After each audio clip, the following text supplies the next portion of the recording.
all of that lines up here for today. We know about the roller coaster that is the 2014 Mariners season. They're coming off 2 consecutive wins and trying to make it 3 here today. Let's take a look at how things shape up in the American League West. Oakland by 4.5, but the Mariners within striking distance. Well, I think you have to look at the team in front of you, and that's the Angels. Only a game and a half behind the Angels right now. The Mariners' schedule in their favor, playing the Padres. They won last night. You'd like to see them get a win here this afternoon with Elias going and close that ground. Just continue to work. They had a little bit of a slide, Dave, but you talk about run differential. The Mariners plus 32, which is good to see, so hopefully they're trending up. Eric Stoltz will be starting for San Diego against Roenis Elias. I don't think Elias is due for a good home victory here. Well, and I think that this is probably the club. We've talked about it with the Padres. They've struggled offensively. The big key for him is commanding his fastball. In his last outing against the Yankees, he struggled with his fastball command. It was the shortest outing that we've seen him. First time that we've seen him walk a bunch of batters, so I expect him to bounce back. This is a resilient young man. I think that he'll come out and throw a fine game today. Elias' only home win was against Detroit. You know how they swing the bat. San Diego at the opposite end of that spectrum. We'll see how things work out here today on a cloudy day with some patches of blue above us here in San Diego. We'll wrap up this homestand and then head to San Diego and Kansas City. We'll be right back home on Monday. It's the Padres and the Mariners first pitch straight ahead.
Welcome back to Safeco Field. Seattle Mariners baseball on Road Sports is brought to you by Ford. We are local.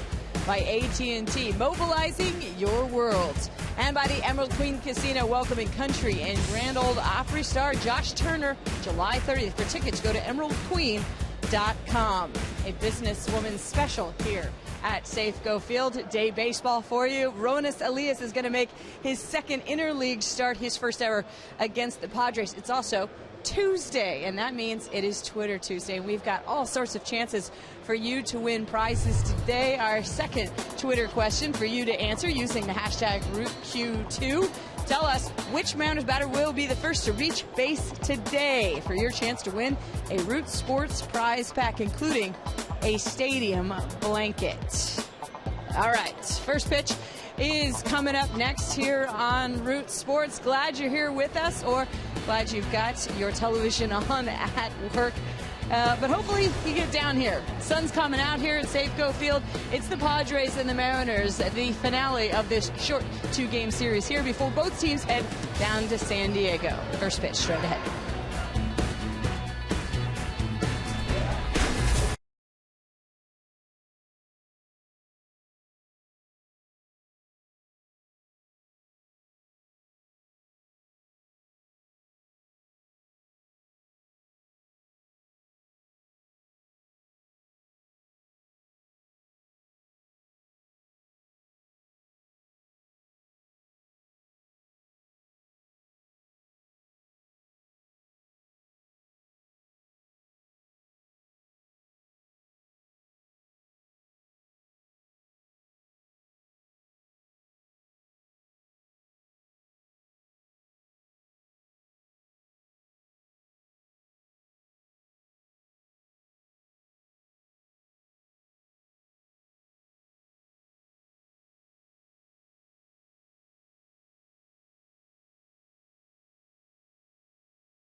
As we come on the air here in Seattle, we welcome you to T-Mobile Tuesday Night Baseball.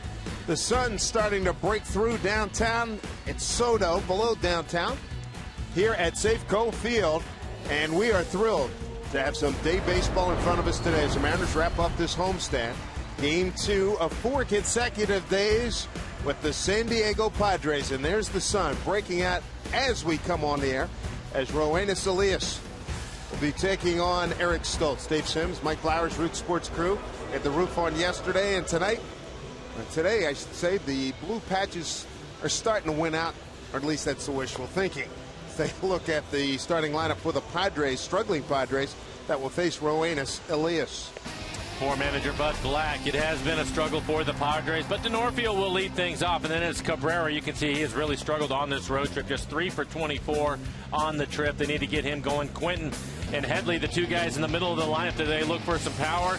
They have struggled also. 212 average for Quentin, 201 for Headley. Then it's Medica. Former Mariner Rene Rivera will hit 6, and it's Maben, Venable, and Amarista rounding out the 9 for the Padres. For Elias, he struggled in his last outing, looking to bounce back from that. Overall, a 5-5 record, ERA at a 4.13. That's the highest that it's been this year. 85 innings for him, 74 strikeouts, 32 walks. Needs to stay away from the walks today. That was an issue in his last outing as he went out against the Yankees, walked 3 batters, but really did not have command of his fastball. And then we'll take a look at the defense for the Mariners. Gillespie getting the start in left field. Jones in center. Romero out in right. Seager at third. Brett Miller is the shortstop. Robinson Cano at second. Jesus Montero getting his first start at first base. And Mike Zunino will do the catching.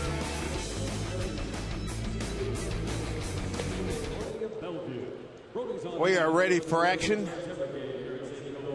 Yoenis Elias making his 8th start here at home. He's got 1 win, and that's what he did last week against the Yankees. His last start, his win here at home, is against Detroit back on June 1st. That last outing against the Yankees, his shortest of the year, just 3 1/3. Only threw 70 pitches in that outing before Lloyd McClendon decided to take him out of the game. So for him to bounce back today after giving up 6 earned runs to the Yankees. Elias will be facing a Padre group that has 6 starters. You want to talk about some bad road. 6 starters are on a bad road of 0 for their last 45 combined. That's really bad. That is a struggle. Well, you look at the Padres. They're last in hitting, last in runs scored, last in on base percentage. First pitch from Elias, outside for ball 1. Umpires for today's ball game: CB Buckner behind home plate, Trip Gibson at first, crew chief Dale Scott at second, and Dan Iasonia is at third base. 1-0 pitch in there for strike. For Elias, a good fastball. He'll be 91 to 93 miles an hour. Has a couple of curveballs that he will throw. Also a changeup, and he will change angles on left-handed hitters. The Padres today, just 2 lefties in the lineup. Venable and Amarista hitting 8th and 9th in the lineup. 1-2 to Denorfia. Pinch hit last night in the 8th inning and grounded out the 3rd.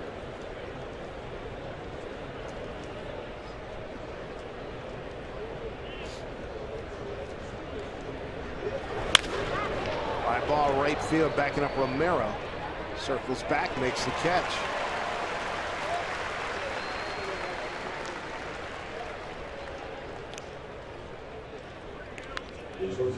Gotta love the way Bob Christopherson and his crew take care of this field.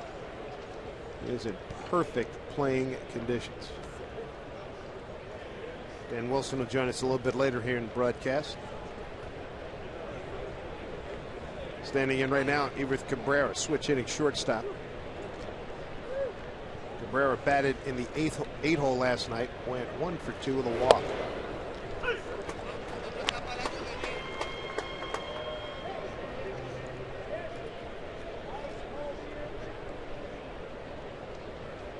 Padres start the day in 4th place in the West in the National League, 14 off the pace of the Giants, and a half game ahead of last place in Arizona.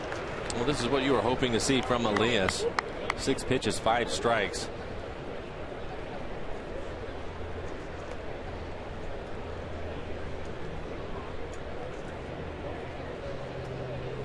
Comes the 0-2. Breaking ball, got him lucky. 2 away. Big bender.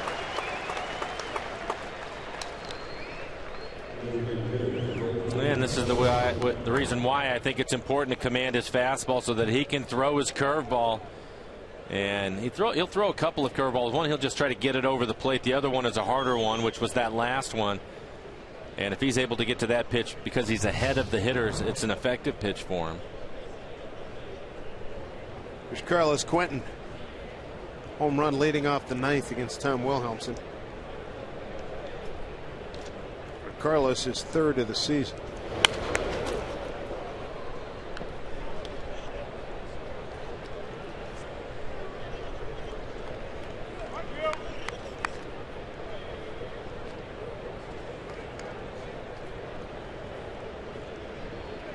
For Elias, left-handers hitting 220 against some right-handers 243. It's a foul ball. Not by much. 0-2.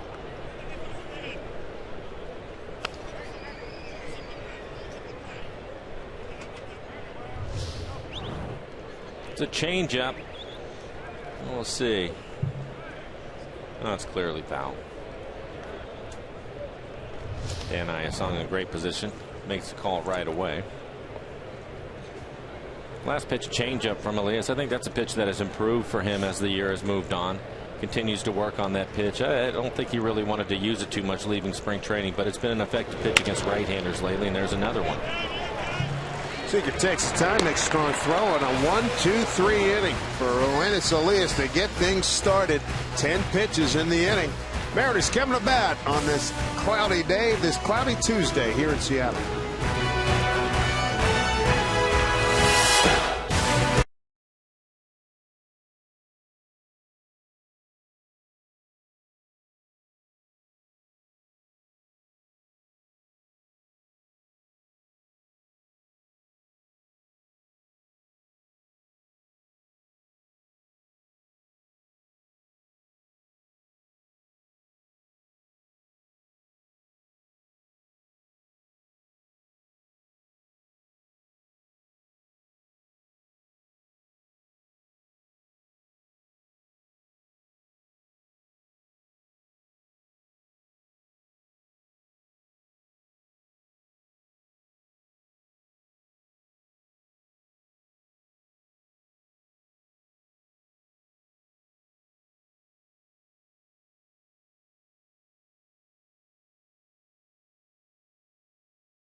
Mariners 2 games above 500, trying to make it 3. James Jones going to lead things off. Let's take a look at the rest of the Mariner batting order.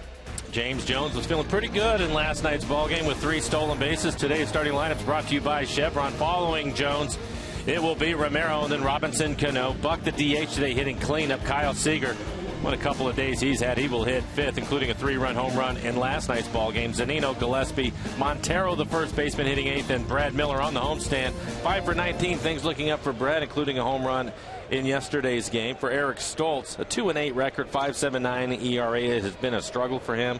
70 innings, only 36 strikeouts, 14 walks. He will throw strikes, but he's given up 13 home runs and a 3.25 average against.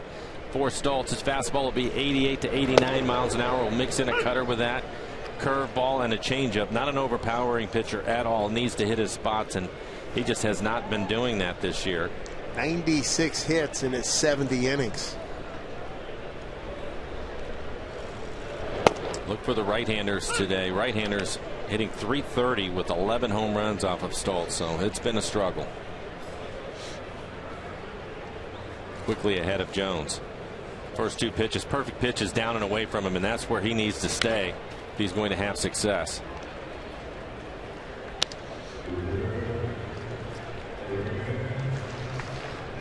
James Jones been an energizer for the Mariner Ball Club since coming up from AAA. 7 for 29 on the homestand. Last 3 games, 4 for his last 13. Seen a lot of those pitches since he's been here. Just trying to keep him from leaning out over the plate.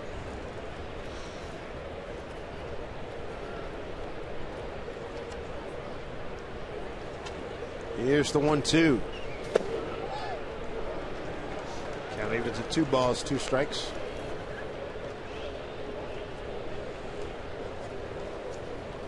Three stolen bases last night for Mr. Jones. That gives him 10 on the year.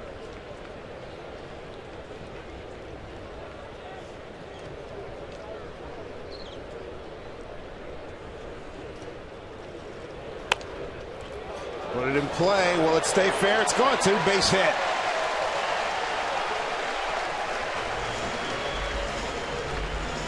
They all add up. Hey, 13 infield hits. This will be 14 as you see this swinging bunt. The third baseman Chase Headley playing in, but no chance to get Jones. Little number down the line. It'll hit the grass and stay fair. Take a look at the rest of the defense for the Padres. Denorfia in left, Maben in center, Venable the right fielder. Headley at third, Cabrera and Amarista playing at the middle. Medica the first baseman, and the former Mariner Rene Rivera will do the catching.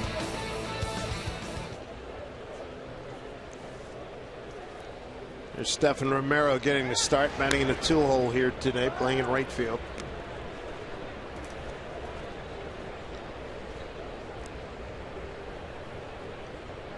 Sixteenth time Romero has batted second. That's where he's got the most of his action.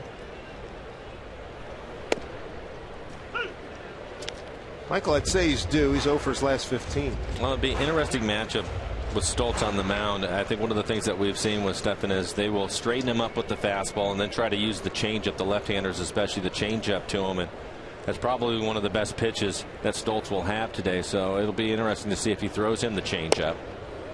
A couple of fastballs down and away from him. A 2-hole here for Romero.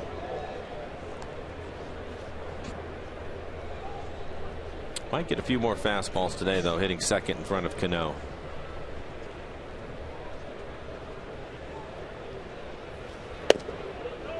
Able to hold up. All 2 strikes.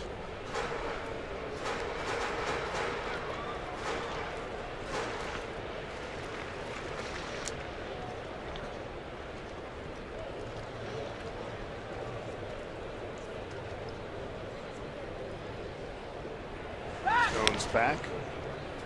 Good formula for success for the Mariners in last night's game. Scoring runs early, a 3-run homer by Kyle Seager in the first, added 2 more runs in the second, and then turned it over to Chris Young, who pitched really well yesterday. 6 innings, 4 hits, did not give up a run. Good outing for Chris Young. Stoltz snags this, and a heck of a play by the shortstop Cabrera to make that catch. The transfer couldn't make a bid for the double play. And this is the changeup down and away. Stoltz, the pitcher, fields it. It's Cabrera running across the bag, but earlier in the year, this probably would have been a good situation for the Mariners, but the transfer rule has been changed, and this time they end up getting the out at second. I think I'll speak for you on this one. I think we're both glad that's a piece of history now. I am glad, yes. Tell the grandkids about it. That was back in the day. Here's Cano, number 2 to Victor Martinez. Drive to right. Hooking foul.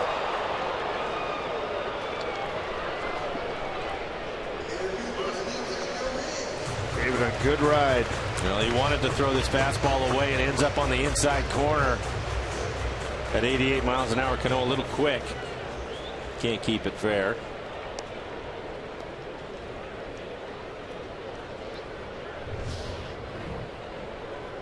Stoltz broke in with the Dodgers back in '06. Been with them, White Sox, Colorado,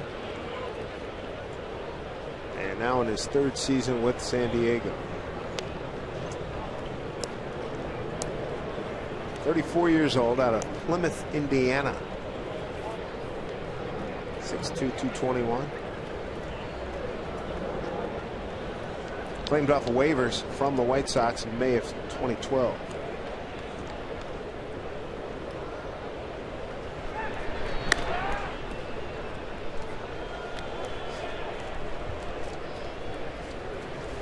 Robinson Cano, sensational start here. Tied for 7th and hit 2nd of V-Mart. Victor Martinez in batting. He's also 9th in on-base percentage. 2nd of V-Mart in day batting. This one fouled back. 1 and 2. He's also tied for 8th batting average runners in scoring position at 333. How about that number for the Mariners coming into today's game? 261 runners in scoring position. That's great to see. Well, I think that's a big reason why. When you look at their record, couple of games over 500 coming into this game, that's a big jump for them, and a big reason why is they've come up with some base hits to drive in some runs and help out what really is an outstanding pitching staff through the rotation and the bullpen. Cano, Cabrera makes a play, and oh, that was wonderful. What a play by Cabrera and Amarista. They get the out. Well, that's the one thing that we have seen, Dave, over the last couple of years is Cabrera and Amarista playing up the middle. They both have plenty of range and strong throwing arms, and you're going to see quite a few of these plays over the next few days. The Mariners are finishing up the homestand today, but they will head right down to San Diego for 2 more. Well done. So even though offensively they've had their struggles, they're playing good defense. They cover a lot of ground. No thought he had a base hit. He's aboard via the fielder's choice. Here's John Buck. And John batting in the cleanup spot. 2nd time.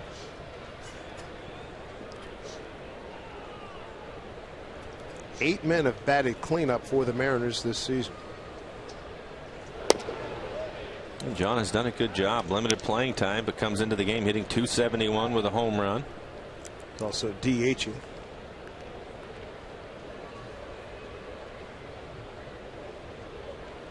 11 men have been the DH for the Mariners this season. And it's a spot they're not getting a ton of productivity out of. 194, 6 homers, and 27 runs batted in. Well, Lloyd McClendon let Kyle Seager hit 3-0 in the 1st inning yesterday, and Kyle hit a 3-run homer on that pitch. And now here's Buck 3-0 with a couple of outs. See if he lets him hit. Green light. Gotta like it. And I'd like the swing that he took. He was trying to do some damage. A big hack from Buck. That's what you would like to see if he's going to let you swing.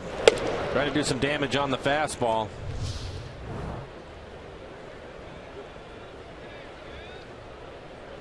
Two outs. Cano at first. 3-1. Good pass, Rich Donnelly, the third base coach.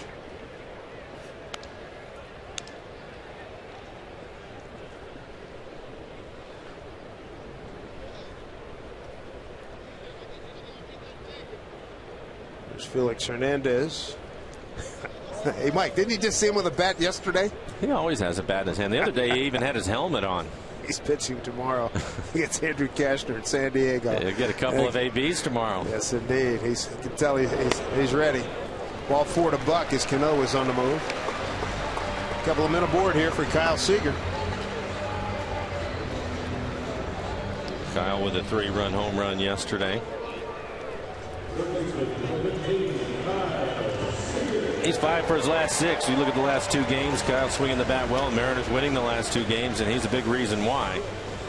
Has his average up to 261. Now leads the club with 10 home runs and 45 RBIs for Kyle. He's something. He can play him pretty much every day. This is game number 71. He's played in 68 of them. Leads in total bases as well. Doubles and tied for the triples lead.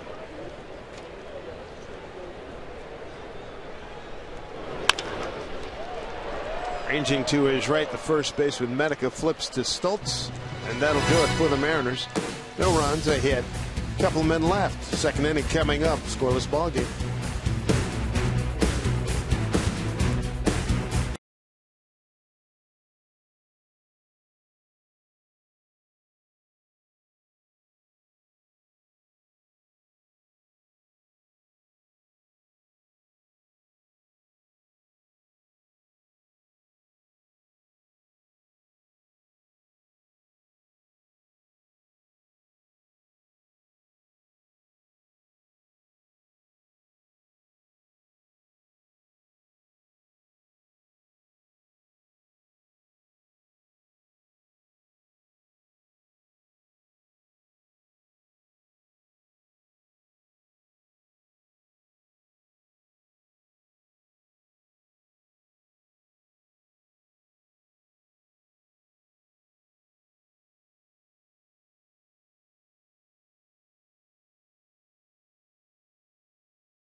Series champion Boston Red Sox, they arrive in the Emerald City next Monday to take on the Mariners in 3 action-packed games. Don't miss some of the best in baseball, including Felix, Robinson, Cano, and Big Papi as they square off here at the Safeco Field Diamond. Great seats still available to catch the Mariners and the Red Sox at mariners.com. Matter of fact, the Red Sox just DFA designated for assignment Grady Sizemore. Hitting only .216, 2 homers, 15 runs batted in. That just coming across the wire. Elias as Chase Headley here. And in the booth, hello, Mr. Wilson. How we doing, David? Doing well. Good to see you, pal. Good. Dan? Good to be here, Blow, as usual. Where have you been traveling to? We've been around. Down in Phoenix this past week, working with some of the new drafts that we got in the June draft. And week before that, able to go down to the new facility that the Mariners have down in the Dominican Republic. And tell us about that. Unbelievable facility, and what an opportunity for those kids down there. And boy, they just did first-rate job down there, and it's great to see them getting full use out of that facility. And they had about 40-45 guys down there now. And nice. Yeah, it was good stuff. And what about last week in Phoenix with the kids that just got drafted? That had to have been exciting. Yeah, it was. You know, they're coming in with some fresh faces. They're pretty excited. They're coming in off their college seasons and whatnot, but they were pretty wide-eyed, ready to roll. And I think Everett has gotten their season underway. Pulaski, which is another rookie ball team, has started, and Peoria, the team will stay down in Peoria. There's a third rookie team down there, and they'll get started here, I think, this weekend. So nice. Minor leagues are off and running.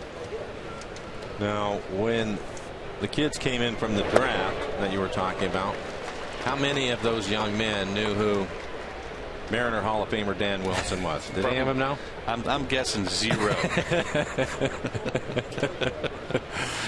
0. So you had to do some introductions then along the way. I tell you, it's good though. It's fun to see their energy, and you know, you remember your first chance at getting into professional baseball, and just all the questions and excitement, and butterflies you had rolling, and these guys had it all going. You could tell, and they were excited to get their season started. Elias ahead of Tommy Medica, 0-2 after Headley flies out the center. Swing and a foul tip into the glove of Zunino. Second strikeout for Elias. Just a good fastball at the top of the strike zone, 92 miles an hour above the belt.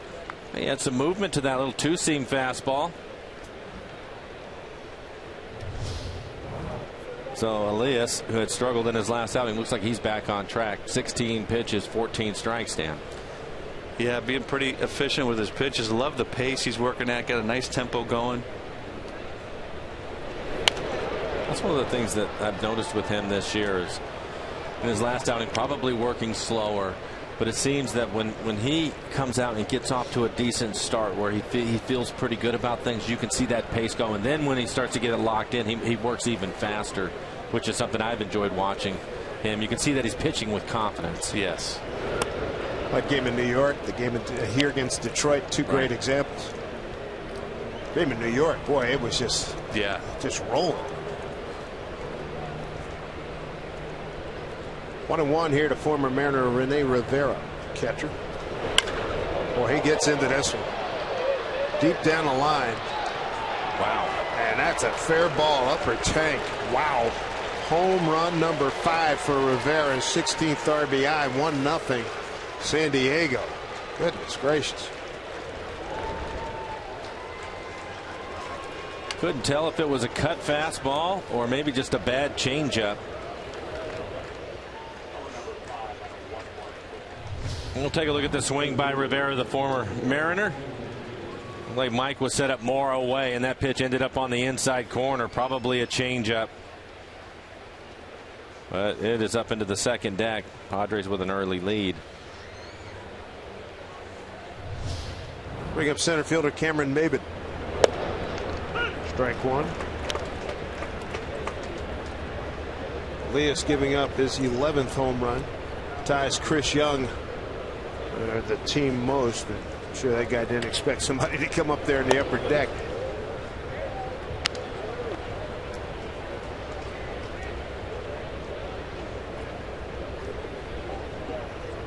Maybin's got the best average among the starters. He hits this one down. A nice short hop played by Seager. And that'll do it. A 12-pitch inning for Elias gives up a long home run to Rene Rivera. 1-0 San Diego.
Seattle Mariners baseball on Root Sports, being brought to you by T-Mobile, sponsoring Tuesday baseball. Cloudy day here at Safeco Field, but pleasant nonetheless. 60 degrees. So you get a good view from the statue of our late, great, beloved Hall of Famer, Dave Niehaus.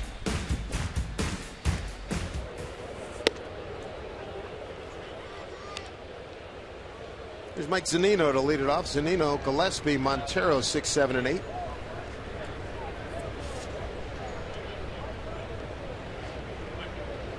For 4 for Mike last evening. Dan, you've been busy, obviously traveling, as you told us. Have you had a chance to watch the guys at all lately? Yeah, I've caught games. You know, a lot of these games on in the clubhouses where I'm at, and so able to catch up innings, a few innings here and there. I think they're playing pretty well. They went through that rough stretch again where they'd lost 5 in a row, but that's going to happen.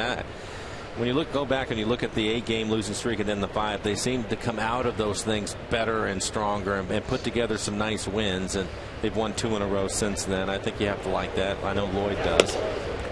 Yeah, anytime you can keep those streaks shorter and, like you say, come out of them quick, come out of them playing well, obviously that's what you like, and these guys have done just that. And I think with Paxton and Taijuan Walker hopefully getting close, I think there's a lot of reason to be optimistic here getting ready to get close to the All-Star break and then into the second half. What are a couple of things that you've liked so far about this club that maybe is a little bit different than what we've seen over the last 3 years? I think they've been a little bit more aggressive on the bases. I like what they've done there, and obviously Jonesy with 3 bags last night is kind of an indicator of that. I think he's done a pretty good job with that, and seeing that has been good.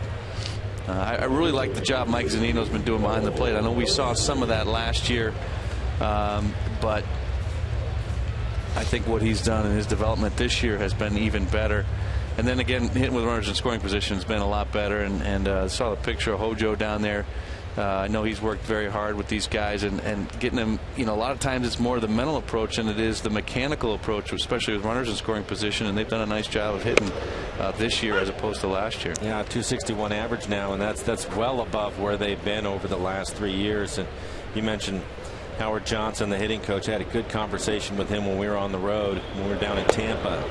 And I know that you were around in spring training, but he said it goes all the way back to spring training was something that Lloyd and he talked about before camp even started. That was going to be a big point of emphasis on having better at bats. You can't control whether you're going to get a hit or not, but they wanted to have the quality of those at bats better.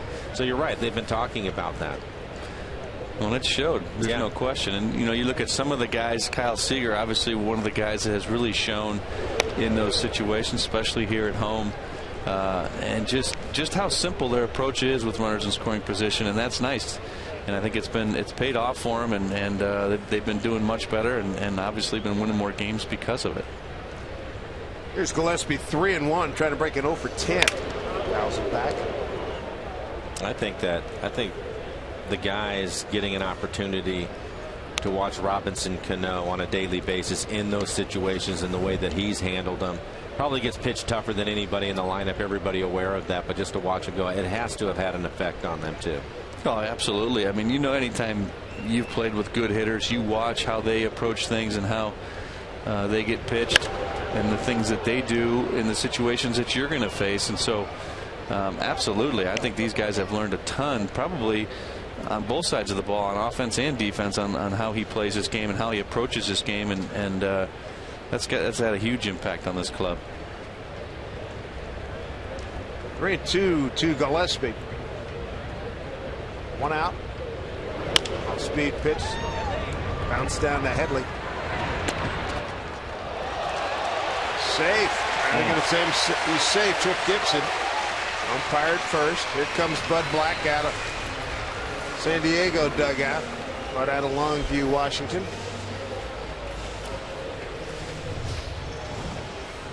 We'll take a look at it. It's a good throw. It looks like it's a throw that Medicus could certainly handle. Hits him right in the middle of his glove, though, and he never has control of it. Yeah.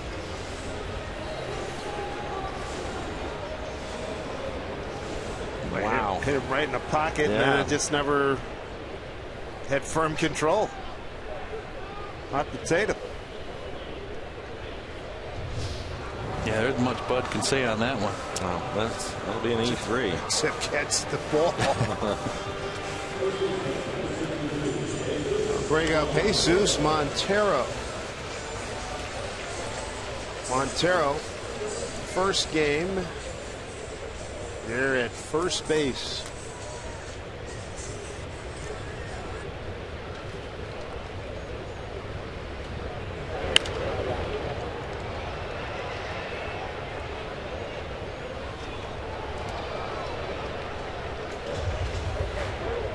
This is an experiment in the making. Lloyd McClendon responding to a question. Said, I never had confidence. I just needed a first baseman. I put him out there. It is what it is. We'll see what happens. Hit a couple in the seats and it'll be just fine.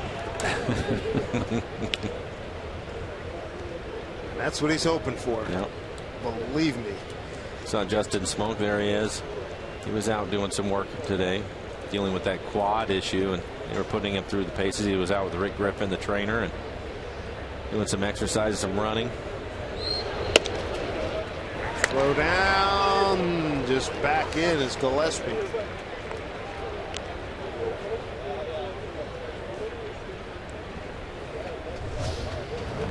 Good snap throw by Rivera.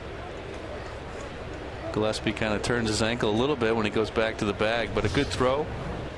Would you say that most catchers, it's predetermined? Runner goes. Montero, line drive, left field, and deep. There it is. It's gone. A two-run homer. A Montero mash, his first of the year. Mr. Blowers on the call again. 2-1 Mariners. Look at Lloyd's face. It worked. It worked. Look at Lloyd.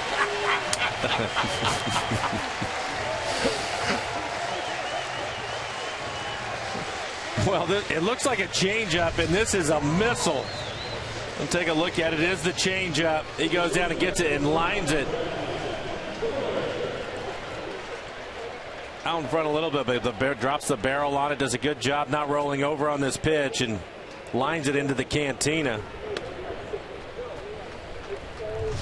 Looked like a pretty good pitch below the zone, but it would stay in the middle of the plate rather than running away from Montero, and he's able to get the barrel to it. Not a bad start for your first game at first base in 2014. No, he did a really good job trying to not let his right hand, the top hand, roll over on that pitch. But on those snap throws, Danny, we were talking about before he hit that missile into the cantina. Is that something that catchers predetermine, or? Yes, I mean, you know, a lot of times, some of the time it's a reactionary play, but a lot of times when you see a guy getting a big lead over there, you want to keep him close in his secondary lead. You'll look for a pitch to do it on you. What you're really trying to do in that situation, especially when you're throwing to first base, is look for a pretty good feed on that side of the home plate. If you get a pitch that's on the other side of home plate, you may just scrap your idea and try to do it on the next pitch. Right through the 5-hole. Brad Miller with a base hit. So Miller had a home run yesterday. Join the fun here at Safeco Field when you stop by the Seattle Children's Playfield located in center field. Your youngsters, they're going to enjoy the playground while you watch the plays on the field. Live from HD TVs. We'll see you and the entire family at the ballpark. And there it is right there, center field. Good time had by all out there. Top of the order, and James Jones now. 2-1 Mariner lead, the Montero home run, and now Brad Miller with the base hit. Brad with a home run yesterday. Brad now 6 for 20 on the homestand. Things starting to turn around for him.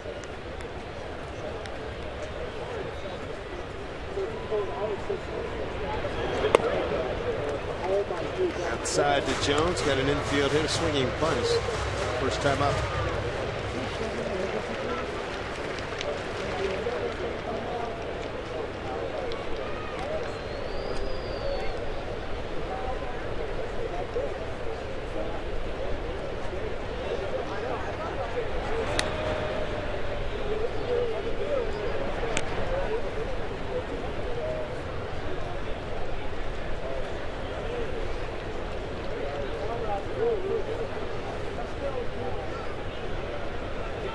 Ready with 1-0. That'll get down for a base hit. James Jones keeps this inning headed in the right direction for the Mariners. It's 2 for 2. He has just been consistently good.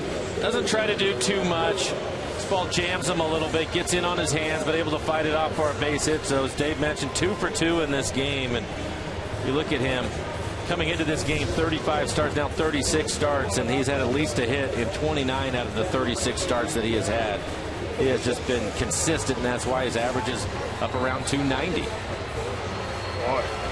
He's provided a lot for this club. Personal energy, his energy on the field. Great kid.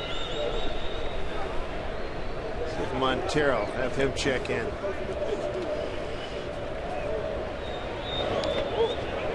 Rivera keeps him in front. For Romero, I was talking about it, Danny, before you came over here. You were on the radio in the first inning, and with Stephan, I think the thing that I've noticed with him, he gets most of his playing time against lefties. You're going to have to make some adjustments to the changeup. They are throwing a lot of changeups. Show him the fastball, either waste one in or throw it up and away off the plate, and then they want to get him out with a changeup. And his first at bat, it was a changeup that he hit off the end of the bat back to the pitcher. And so having some patience or sitting on a pitch maybe helps him a little bit. That's been his struggle. Well, and I mean, once guys find something on you, Mike, they're gonna go to that. They're gonna continue to call it until you can make that adjustment and show them that you're going to make that adjustment. So, I would assume they're going to continue to throw that changeup until he can show them he's going to be able to hit that ball hard. The end of the bat, ball and 2 strikes. Well, and the thing with him, and the reason why I'm optimistic that he will do that, is we've seen him have the ability to hit the ball not only the other way, but hit it hard the other way. And that's kind of the approach that especially for him, because his starts are against lefties, they're going to pitch him away for the most part, having the ability to do that. But again, a young player, I think sometimes you get in there, you try to do too much, or you try to get, maybe some of those offers back in one swing, and you get yourself into trouble. Speed pitch fouled off. Well, you can see right there that changeup just off the plate away, but at least he was able to stay back long enough and try to maybe hit it the other way. But I think he's somebody that I'm optimistic will get things turned around and moving in the right direction. He has a lot of ability. Comes the 1-2, 2 men on, 1 out. And he swings through. Rivera holds on to that foul tip. Second strikeout for Stoltz. 2 away. Save money and time. Riding sounder from Lakewood and South Tacoma to Seattle. For schedules, visit towntransit.org. Here's Cano, 2 outs, couple of men aboard. Mariners lead 2-1. If you're just joining us, Jesus Montero, his first home run this season. It's 23rd of his career. Just 3 last year in very limited action. 15 back in 2012.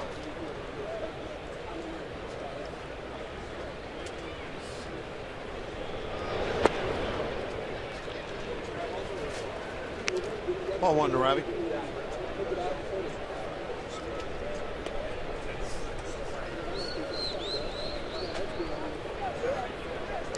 He has been consistent. He worked his way into the top 10, and Victor Martinez do a daily 2-step. Who's going to be number 1 and number 2? There's another dribbler as he got fooled off the end of the bat. And Cano is retired, but the Mariners get 2 runs on 3 hits. There was an error and a couple of men left. 2-1 Mariners.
Mariners on the Jesus Montero home run, a 2-run shot. Time now for a CenturyLink link to what's next. 2 more days of the Padres. Felix goes against Andrew Cashner. Cashner, look at the ERA at 2.47. Felix at 8-2. Boy, if things were really rolling, he'd be about 13-1. There's Felix, and he's charged up to swing the bat tomorrow.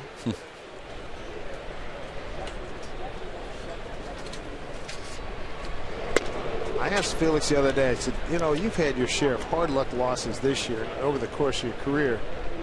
You just get nuts when you go home or something? He said, no, he said, that's baseball. He said, seriously. He says, you don't like freak out? He said, maybe once or twice, but that's baseball. I said, the other guy pitched a heck of a ball game. I said, well, you're a better man than I am, because some of the games you've pitched and not gotten a no decision or a loss, I mean, it would make you nuts. I think that's one of the great things about him, though. No doubt. If you look at his last 2 outings, you can't pitch any better than he has his last 2 outings. And fortunately, the Mariners were able to come back in Tampa and win that game, but he didn't get a decision in that after throwing, I think it was 8 shutout innings, and then in his last outing, he goes 9 and gives up 1 run and loses. It's tough, but he has been consistent with that. You look at him over the years, he has consistently been that way. And at first, when first few times 5 years ago when I was hearing that, I thought, well, that's the right thing to say. It's the right thing to do. But I think he really feels that way about it. He just goes about his business, wants to give his team a chance to win. As you see this ground ball out to Cano. I agree with you. He's been consistent with it. And to be fair, this year the guys have done a better job of scoring runs for him, and that's the reason why he's 8-2. Now, he's pitched well enough to have probably 11, 12 wins, but the situation is he's still 8-2, and with a good look, with a great ERA, and well on his way. And I think that this year, I've said it before, Danny, watching him this year, this might be his best year consistently where he's been, and we're not even into his best months yet. Right. I tell you, when I see him pitch, and I still cannot get over, you know, he's throwing that fastball 93 miles an hour, and then that changeup, if you can even call it a changeup, throwing it 90 with the movement he's got on that pitch. It is unbelievable when he gets out there. I don't know how guys square it up at all. I don't either. And this year he's had his slider and curveball. And when you have 4 pitches and you can't eliminate anything from him, good luck. And don't forget, he says you detailed, and we both detailed, he's humped it up 95, 96 a few times, too. In his last few outings, he has topped out at 95, and he's been fun to watch. But I think his overall command has been as good as we've seen it, and consistently having more than just his fastball and his changeup. He's had those other pitches too, and you talk to some of the other hitters from the other teams and they just shake their head. They know there's not much you can do. And that's a good point, because I think in maybe even last year we saw him, he would fall in love with that changeup fastball combination. But when you're introducing 2 other pitches with the curveball and the slider, like you're mentioning, Blow, it makes it a really tough at bat. Cole Gillespie on the case.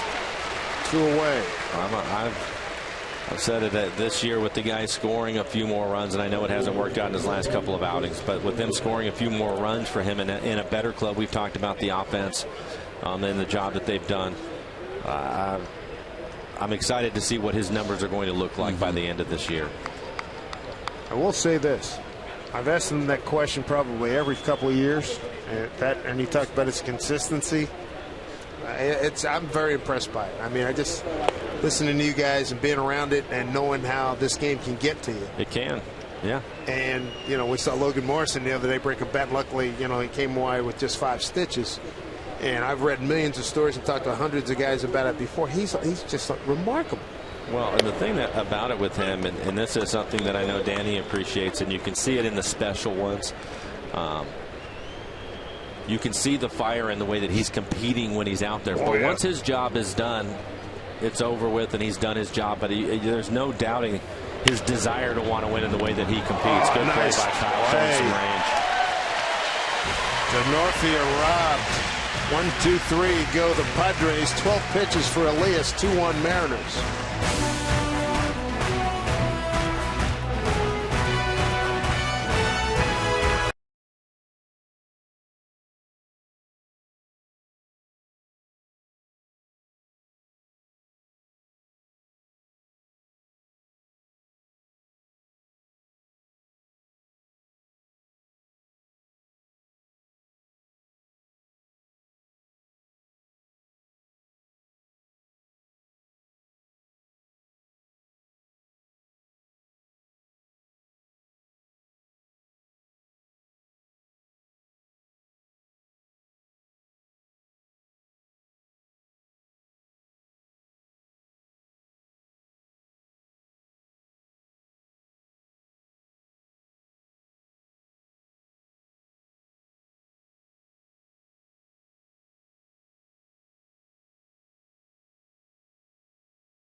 Now time for you to tweet your photos using the hashtag Mariners fan photo for a chance to have it shown later on in this ball game. Brought to you by AT&T. Comfortable day here at Safeco Field. Day baseball. Cloudy skies, so what? Got a roof. John Buck leads it off. Dave Sims, Mike Blowers, Dan Wilson, the Mariner Hall of Famer with us. John Buck walked his first time on a 3-2 pitch back in the first inning.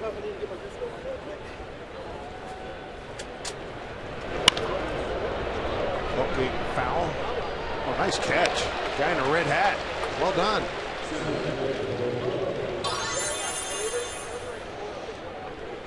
Even better move.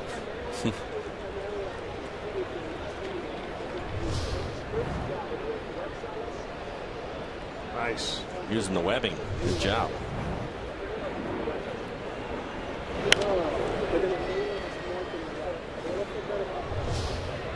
Deserving of more FaceTime. The guy in front really bummed because he was in halfway decent position. The people behind him are excited, though. Yeah, they are. 0-2 to Buck. Buck, Seager, and Zunino 4, 5, and 6 here against Eric Stoltz. And John swings through. Third strikeout. Stoltz one away here in third. Sox are no good unless they come in pairs. So on June 25th, you're going to pick up cool Mariners socks when you see the Red Sox and the Mariners match up at Safeco Field. Sox feature a design of the Seattle skyline. They're free to the first 20,000 fans, so hop on over to Mariners.com right now for your tickets. That is a lot of socks.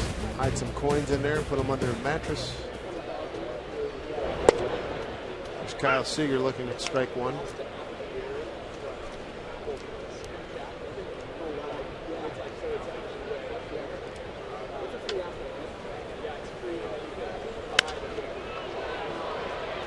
Third baseman will take care of this, Chase Headley. Quick 2 outs.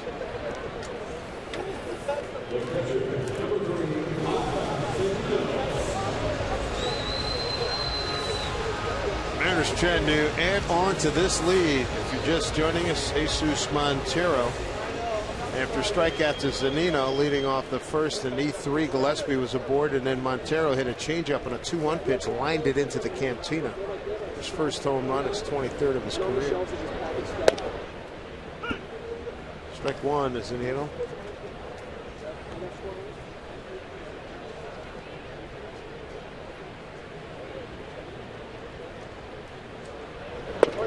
Down low from Stoltz.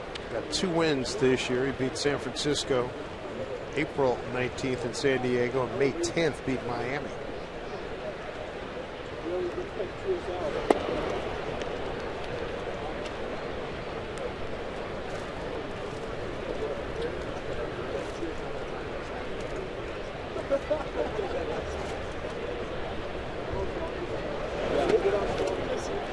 And front 2-2.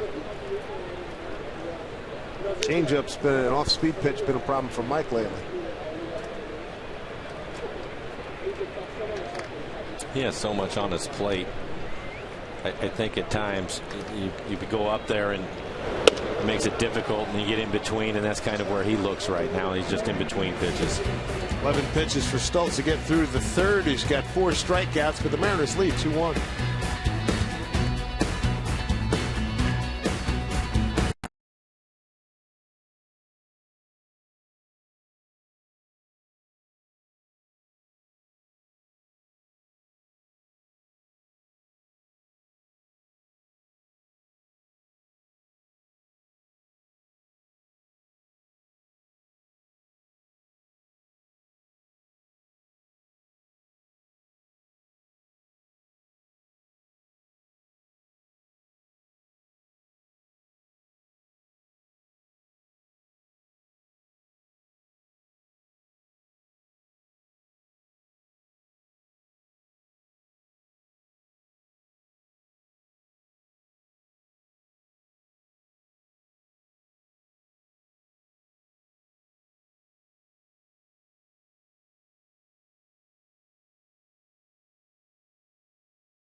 Flowers. Flowers and Dan Wilson about the A at Safeco Field as we take a look at the Mariners calendar, brought to you by Sleep Country USA. 2 games in San Diego coming up.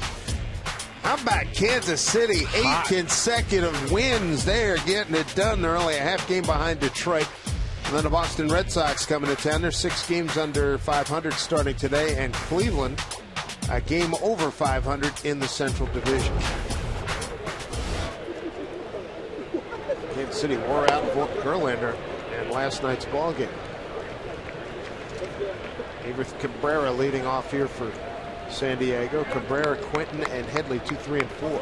Somebody was asking me about Kansas City. The Mariners, of course, going to Kansas City after they finish up with the Padres, and I hope they keep winning because eventually they have to lose some games, and hopefully that'll be the case when the Mariners show up to town. There you can see it. They have made a terrific run, half game out.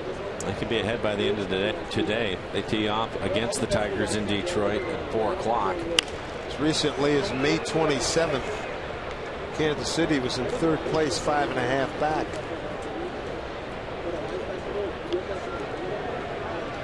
They were 6.5 back on May 30th. They have really put on a charge.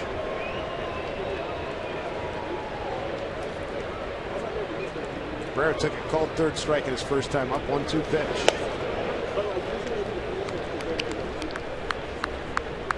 2-2.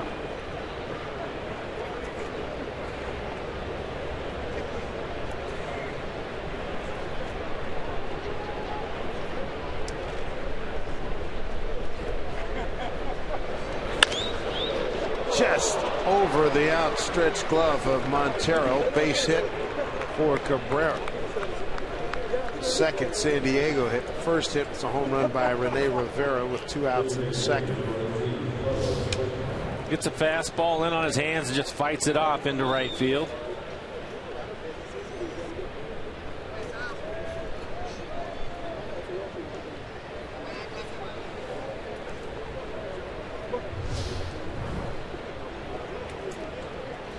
Brings up Carlos Quinton.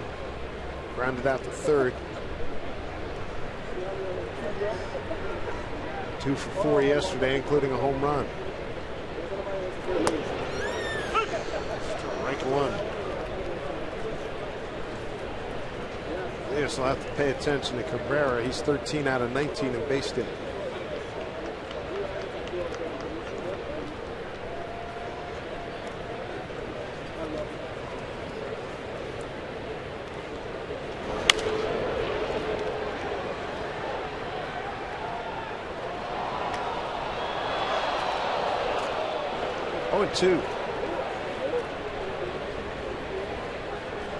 Off injured sluggard Carlos Quinton used to put up some big numbers for the White Sox.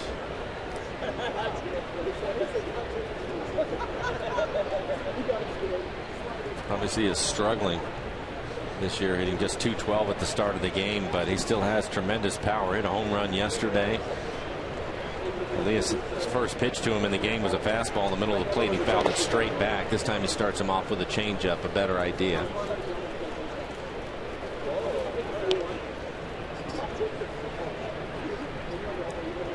Trying to get him out front blow, get that ground ball double play here.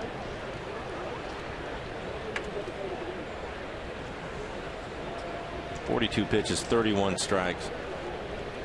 Big improvement from his last outing. Good to see. Cabrera back. He's tied for 6th in the National League with stolen bases.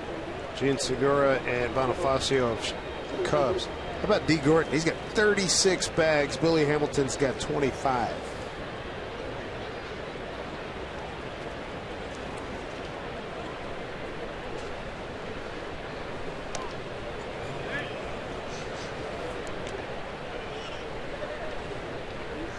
Elias, a couple of good moves over there to first base, trying to keep the runner close. Mike Zunino will check in with the bench and get the signs on the throwovers or pitch outs, whatever. Good lead. Another throw over. You catchers appreciate that. All you need is a chance, right, Danny? They got to give you a chance. That's right. Yeah, a lot of times pitchers throwing over there, they're not trying to pick the guy off. They're just trying to keep him close and give you a chance behind the plate to throw him out. Mike's done a nice job of that this year.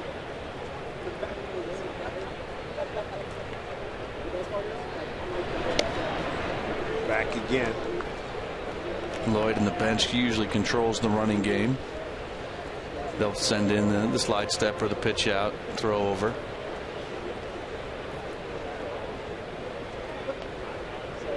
Elias ahead of Carlos Quentin, who's playing in his 3rd year with San Diego. He's been with Arizona and the White Sox prior to that. Great jump. And that pitch hit him. Yep, hit him with a curveball.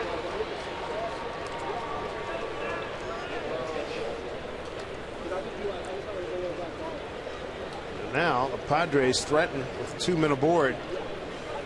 Nobody out. We'll take a look at it. Curveball, 80 miles an hour. Ow, right on the inside of the kneecap. That will hurt. Carlos DHing today. Did you feel that one, Dan? Yeah. All the way up here.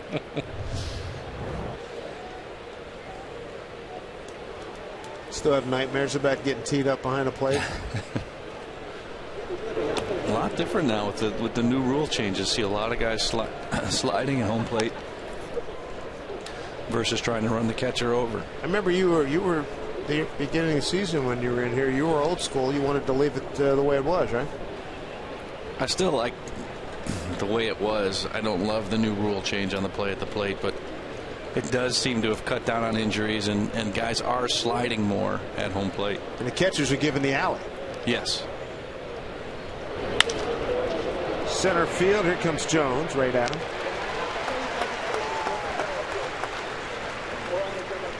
Chase Headley retired for the first out.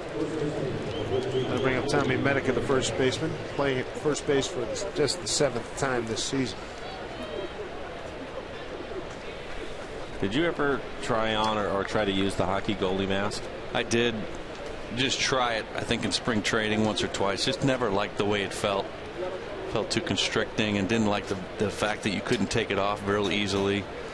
So I always just stayed with the old school. It seems that those masks, and I know that John Buck uses one, but it just seems that they don't get as much protection as far as foul balls into the face. We've seen guys get staggered a lot more wearing that style of mask than what Mike has on the older ones that you used to wear. Yeah, hard to say which one works the best with the foul tips. Foul tips are just part of the game, and they're going to have some impact one way or the other.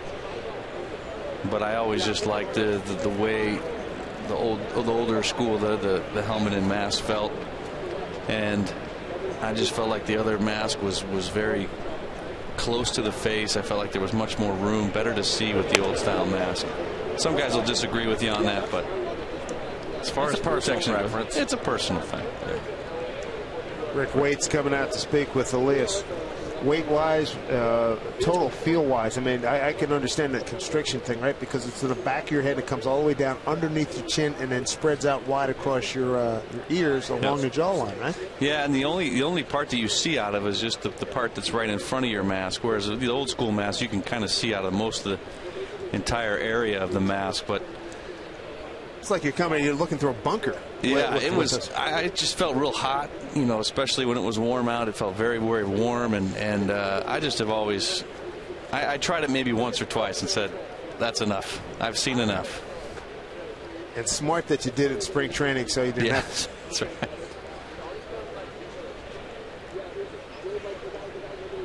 I think last one time you were here, we were talking about the different weights too. The standard mask that you guys use, you know, probably what you used was heavier than what the lighter alloys that guys are using now. Yeah, and it's really changed over the years. Off the end of the bat, that is a foul ball, says first base umpire Trip Gibson.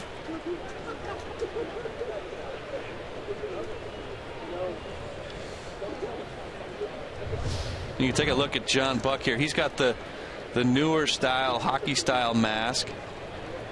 And you can get pretty funky and put a little art on there, and it looks kind of nice. But you can see where you only see out of that front part of the mask, and everything else is that hard plastic, and so you're not able to see out through there. So the peripheral vision, you're limited significantly? A little bit. A little bit. Mariners looking for a double play ground ball here off Tommy Medica.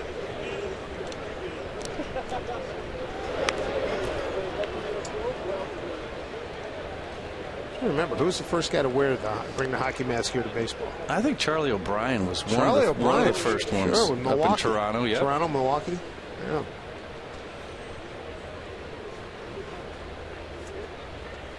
Wasn't he on that 82 Harvey's Wallbanger ball club? Dorman Thomas and Ben Ogilvie. 1-2.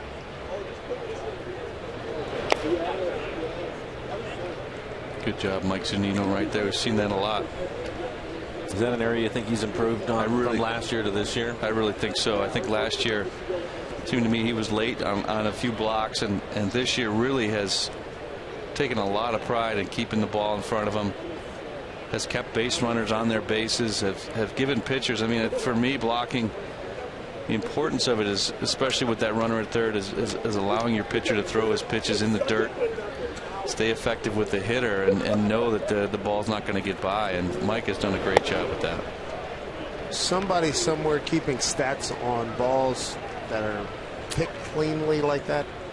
That's a good question. I don't know. I mean, I know this year with the onset of, you know, the pitch tracker systems, they're able to track now what catchers do a good job of holding pitches and framing pitches and whatnot. So probably it's just down the road a way to measure how they block the ball as well. But Mike really looks good behind the plate with that. Full count to Medica with 2 on, 1 out. I was talking to Dave about it the other day. I was watching, and it was something that I'd never seen before. Did you ever go out and take ground balls during batting practice just to get loose maybe, or did you do some of that? Mike was out the other day, and he was out at the second base area, and he was taking some ground balls, and I thought, you know, he looks pretty good. He looks like an infielder taking ground balls, and then I realized he was out there with his catcher's glove on, making picks and doing the different things, and then I was really impressed by his hands. Yeah, it just seemed like it was a good drill to go and work on something like that, especially with the catcher's glove on. Yeah, and obviously he's got good hands, and to use that glove and to get used to picking the ball and fielding ground balls. I mean, those are going to, obviously those are the skills that are going to help you with the blocks behind the plate, and yeah, it's not, I mean, he's got great hands. I think the ability to pick it, the ability to keep it in front can all be worked on with those ground balls. Long at bat. Medica struck him out on a curveball. Got him. Second out here in the 4th inning. 3rd strikeout for Elias. Second time he's got Medica. And you see the catcher comparisons from last year to this year. To your point, Danny, just some of the improvements that Mike has made. And I thought he was good last year as far as receiving the ball. And you can see from these numbers that he's even better this year. Yeah, and I think he definitely has taken more pride in that this year. I think the thing for me that I see is he's much quieter behind the plate. I think that comes with confidence. He's more familiar with the pitching staff, understands what the movement on the ball is going to do. He's nice and quiet back there, really just lets his hands do the work. And I think has improved his ability to get strikes because of that. Umpires don't want to see a lot of body movement. They just want to see the ball and glove. And Mike has really learned and done a nice job of perfecting that part of his game. Those numbers also include the job that John Buck has done this year. Both of them are included in that, so I don't want to leave John out. He's done a good job when he gets an opportunity to catch. Perfect example right there. That ball just off the plate, but Mike doing a good job of catching that ball and makes it a 1-1 count rather than a 2-0 count.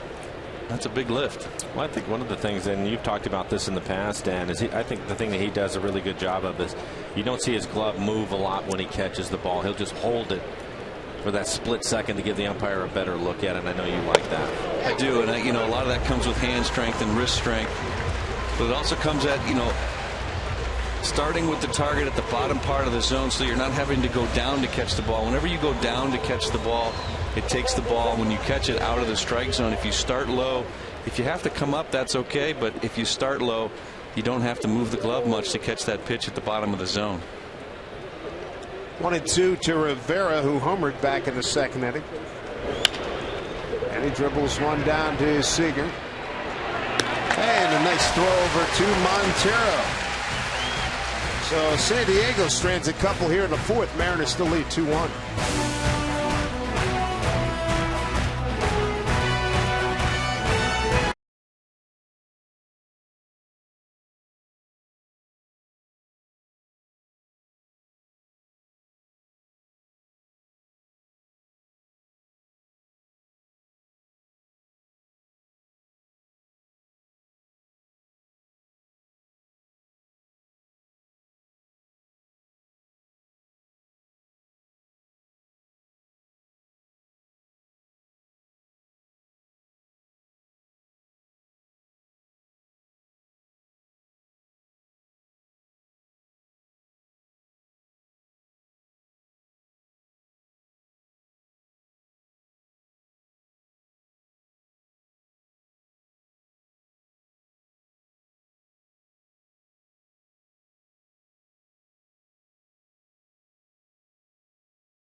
The Padres 2-1. We're in the middle of the fourth inning, and so far, this is how today's pitchers have done. Stoltz versus Ronis Elias as far as the number of pitches. Stoltz 63, Elias 57, and again, Stoltz is coming to the mound here in the bottom of the fourth. So it's time for question 4 on our Twitter Tuesday. Using the hashtag GroupQ4, tell us how many total pitches will be thrown in today's Mariners game. I'm kind of giving you an idea where things are now. In this, you've got a chance to win a Root Sports prize pack. Follow us on Twitter at RootSports_NW to answer. We still got a lot more questions, so stay tuned, folks. Guys, back to you. All right, Angie, thank you very much. As you look at the San Diego bullpen, Cole Gillespie to lead it off. Cole reached on an error by the first baseman Medica and scored on the Montero 2-run homer.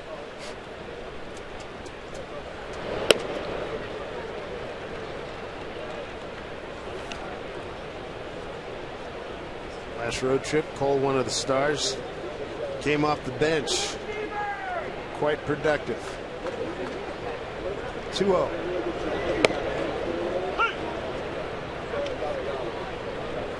Strike one to Cole. He'll be followed by Jesus Montero and Brad Miller, 7, 8, 9 in the order.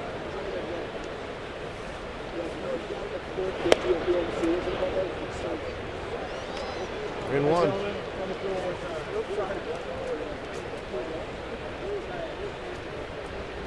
Montero's on deck. 3-1 pitch. And a strike. Stoltz has walked 1, struck out 4.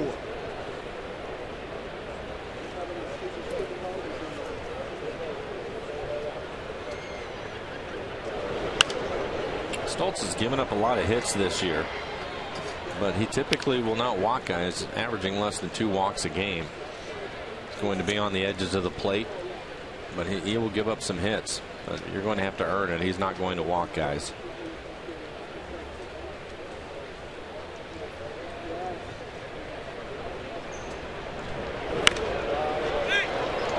Popped up, taking a look. Medica and the catcher Rivera right into the Mariner dugout.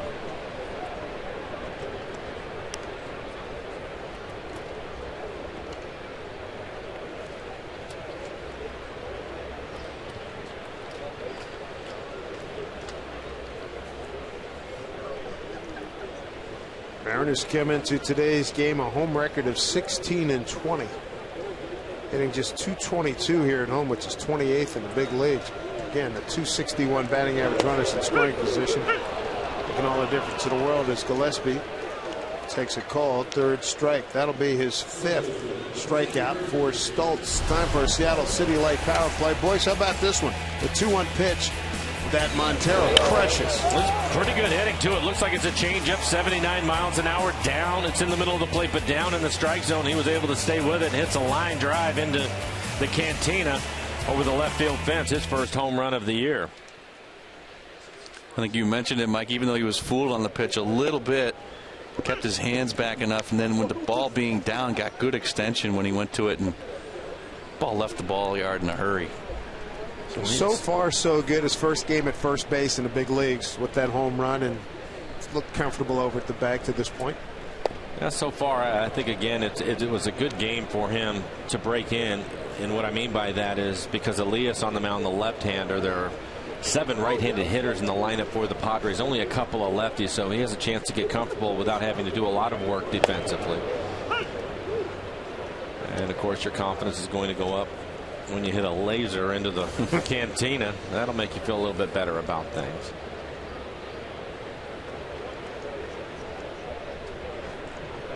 One-two pitch. Cabrera takes care of the nice hop. And a dig by Medica at first, 2 away. This copyrighted telecast is presented by authority of the Seattle Mariners. It may not be reproduced or retransmitted in any form, and the accounts and descriptions of this game may not be disseminated without the express written consent of the Seattle Mariners.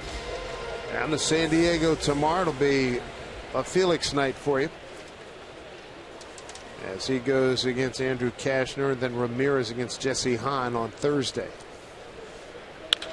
Brad Miller swinging it good, huh? Down the line. That is a foul ball. Oh, got a base hit to center. First time up. Homered last night. Starting to come out. Being aggressive on a first pitch fastball in the middle of the plate.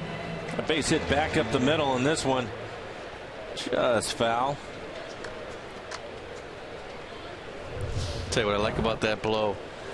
2 outs, nobody on, goes up there swinging after the first pitch. He's not just looking for that base hit, looking to drive something, and he just got out front just a hair, but going up there with some confidence. Popped up and playable. Third baseman Headley. Foul territory. Mariners go 1-2-3. Stultz is retired. Last 8 in a row. Mariners lead 2-1.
ball game here. Mariners lead 2-1, heading down. Both teams heading down to San Diego. Resume this series. Cameron Maben, Will Venable, Alexi Amarista against Roenis Elias, who has a 1-run lead. Ground ball down to Miller. Maben runs well, and a nice throw by Miller to get him.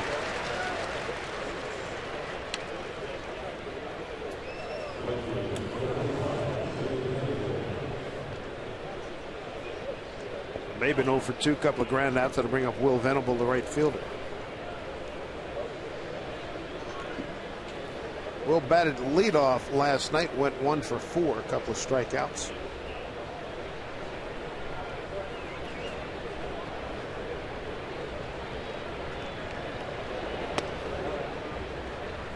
San Diego coming in to today's ball game, .215 batting average. Dead last in the major leagues. They're dead last in road batting average at .211.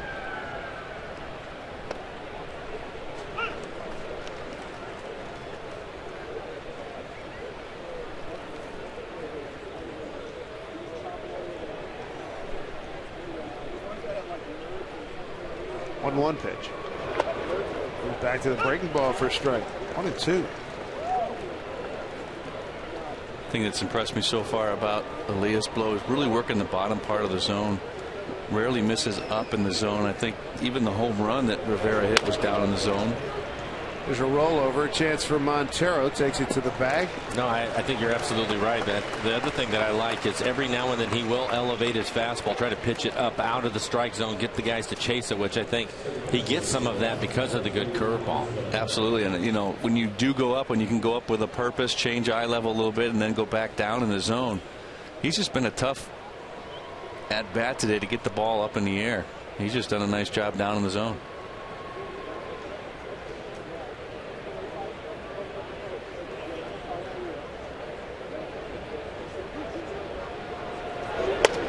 The other thing that I've been impressed with him, and I know that Dave has been too this year, is when he has a tough inning, he always seems to bounce back. Now, it didn't work in his last outing, which was his shortest outing, and he struggled.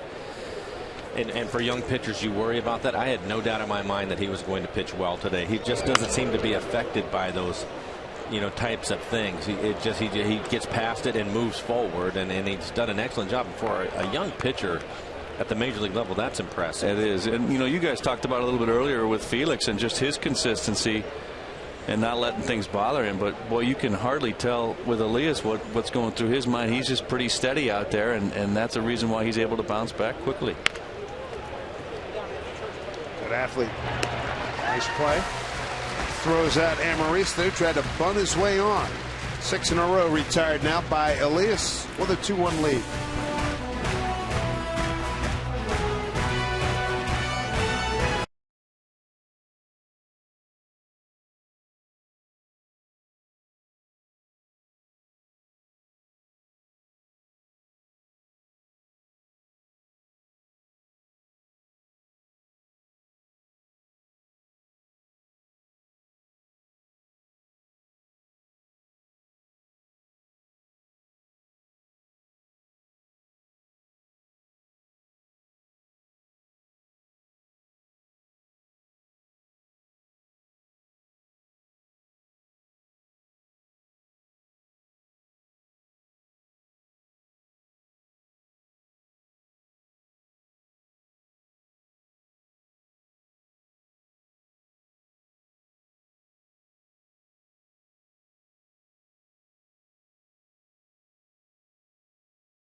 Baseball on Root Sports, brought to you by Seattle City Light. Visit seattle.gov/WePower for more information.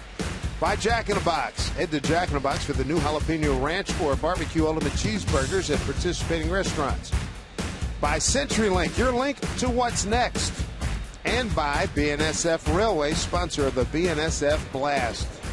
Looking at the Eagle Harbor Ferry Terminal, Bainbridge Island. Loading up to come to Seattle.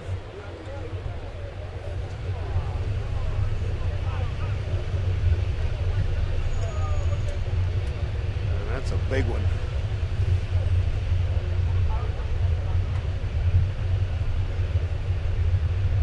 A lot of folks making that commute. There's James Jones leading off the fifth here for the Mariners. Jones, Romero, and Cano top of the order. Jonesy 2 for 2, swinging bunt, solid base hit to center. He's 3 for 3. I got a tweet last night. Hey, could you tell your Mariners team store to have some 99 jerseys in stock? They've been ordered. They're on their way, Dave. Take a look at this. Nice swing. Hitting the ball the other way. So he's had an infield hit, a line drive into center field, and now this base hit to left. This sets up well for the Mariners to try and a little padding on that lead that they have, increase it. Back at the top of the lineup, starting with Jones.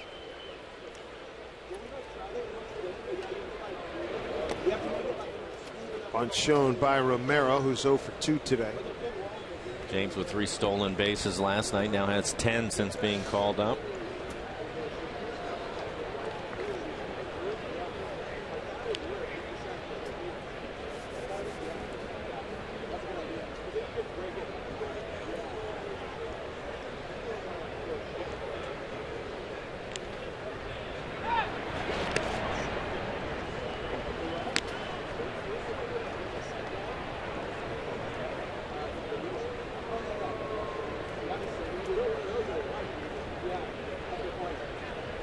Eric Stoltz, a record of 2-8, a 5.79 ERA.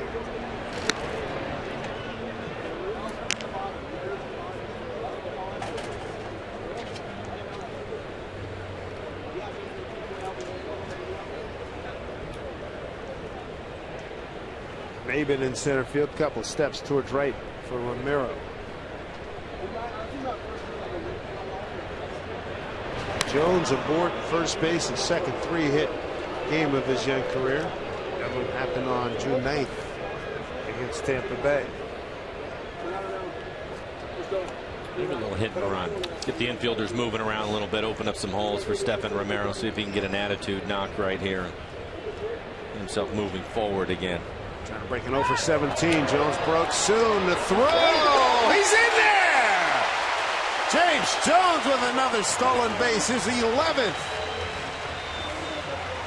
This is really good by Jones. You see runners so many times will stop once they're picked off. Once he takes off, he's going on the first move.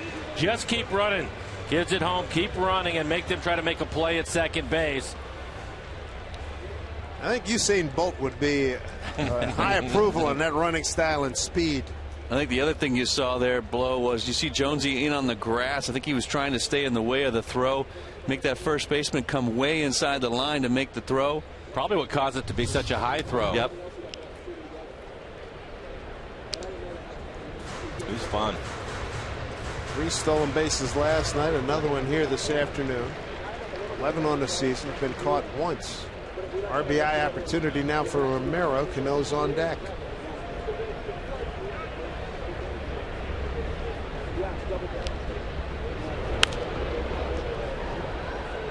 Two and one. Better swing from stepping in a fastball away. It looked like he was trying to stay on it and hit it the other way.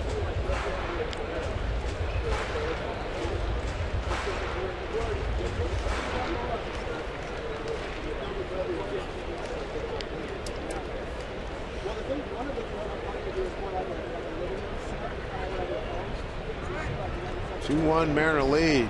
Trying to add to it. Romero takes ball 3.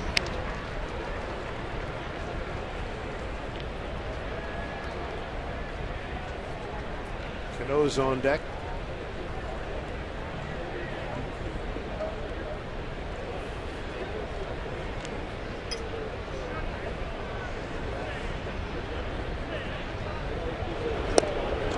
off of that. Goes back to what you guys were talking about earlier. Changeup, yeah. Well located changeup down and on the outside corner. I wouldn't be surprised if he came back with it here either, Blow. Well, last time he tried to paint him inside once he had the 2 strikes, get him leaning out, but that's what makes it tough as a hitter. He's trying to figure that out too. Is he going to come back in with the fastball or throw that changeup again? It's the changeup. The changeup lines it to left. The Northfield going back makes the play. Jones tags and bluffs and holds. On away here in the 5th inning. June 27th is the new 4th of July. The Mariners are once again lighting up the sky overhead this season with Seattle City Lights Mariners Fireworks Night, presented by Move at 92.5. Fans will enjoy a fantastic fireworks show following the Indians versus Mariners game on Friday, June 27th. Get your tickets to Fireworks Night. Log on to Mariners.com.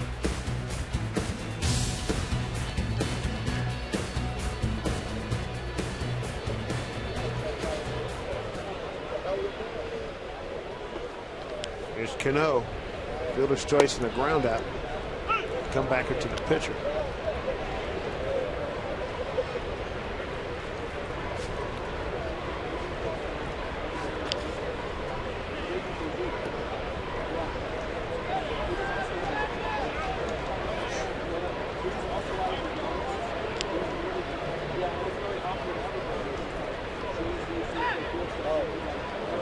Jones back to second.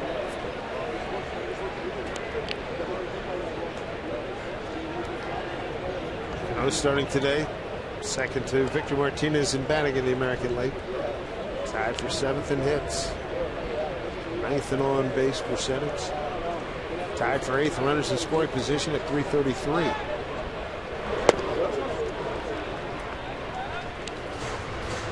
Everybody's trying to make him bite on that pitch.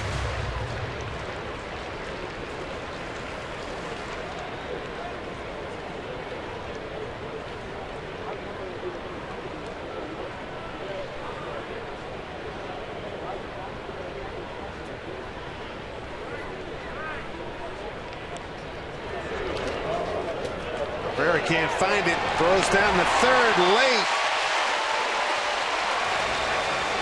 A wild pitch. Jones down the 3rd. Speed again. Added dimension the Mariners haven't had in a while. Well, it's not just his speed, but anticipating the ball down. It doesn't get away from Rivera. It falls right behind him. And Jones did not hesitate. He took off right away. So many times you'll see a ball when it's that close to the catcher, they'll decide not to go. But good anticipation by Jones. Last guy with that anticipation, as you noted many times, John Jason. John Jason was really good at that play. 2-1, infield drawn in. And, oh man, nice job by Headley not to spike Jones. Talk about that anticipation, Blow. He probably saw the sign for changeup coming, probably knew it was going to be in the dirt with Cano hitting, first base open. So his mindset was, if I see that ball close to the ground, I'm going, and he was off right away. Jones at 3rd, Cano hitting .375, runners in scoring position, less than 2 outs with 7 runs batted in. There's a drive deep to right. Giddy up, baby, gone. Home run. Robinson Cano, a 2-run blast, and it's 4-1 Mariners. Robinson Cano, his 4th home run, RBIs 38 and 39. Got it on a 3-1 pitch.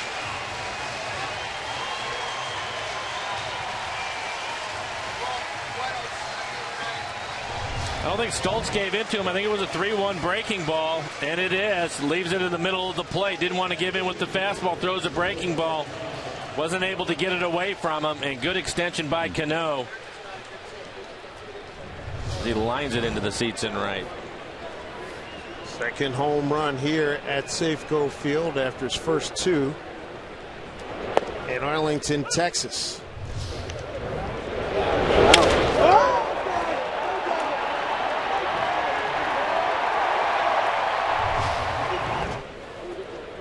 Cano connects.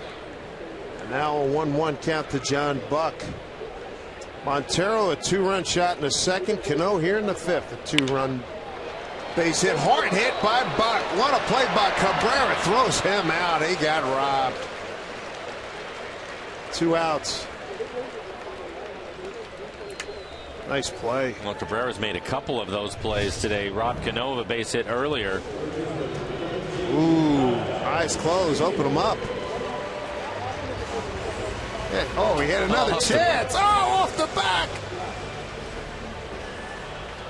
Oh, man. The interference on the fan. Wow. Multiple chances to make the play. Oh, man. Both guys had a couple, 3 shots here. Who ended up with it? Roll off the back. It's like the old Michael Jordan, Larry Bird commercial there. Off the backboard, off the bridge.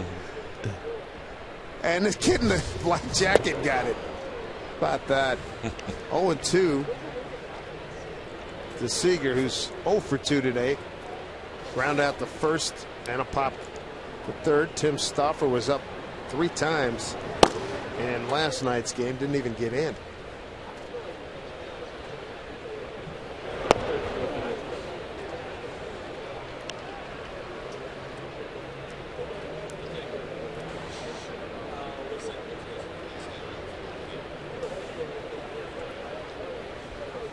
Ball and 2 strikes to Seager. Fouls it off.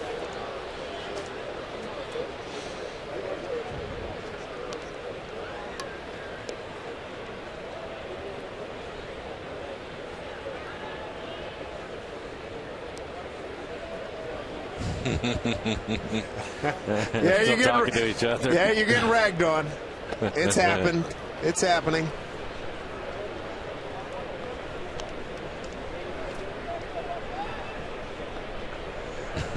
Guy in the blue shirt on the left side, he had fumble. Originally started off in good shape, standing in front of it, hit his body in front of it, chesting up. Danny had the ball bounce right in front of him. Rolled down. It was in good shape. Dude, rolled down a guy's back. That thing was all over the place. It really was. Seager, that one's gonna stay foul.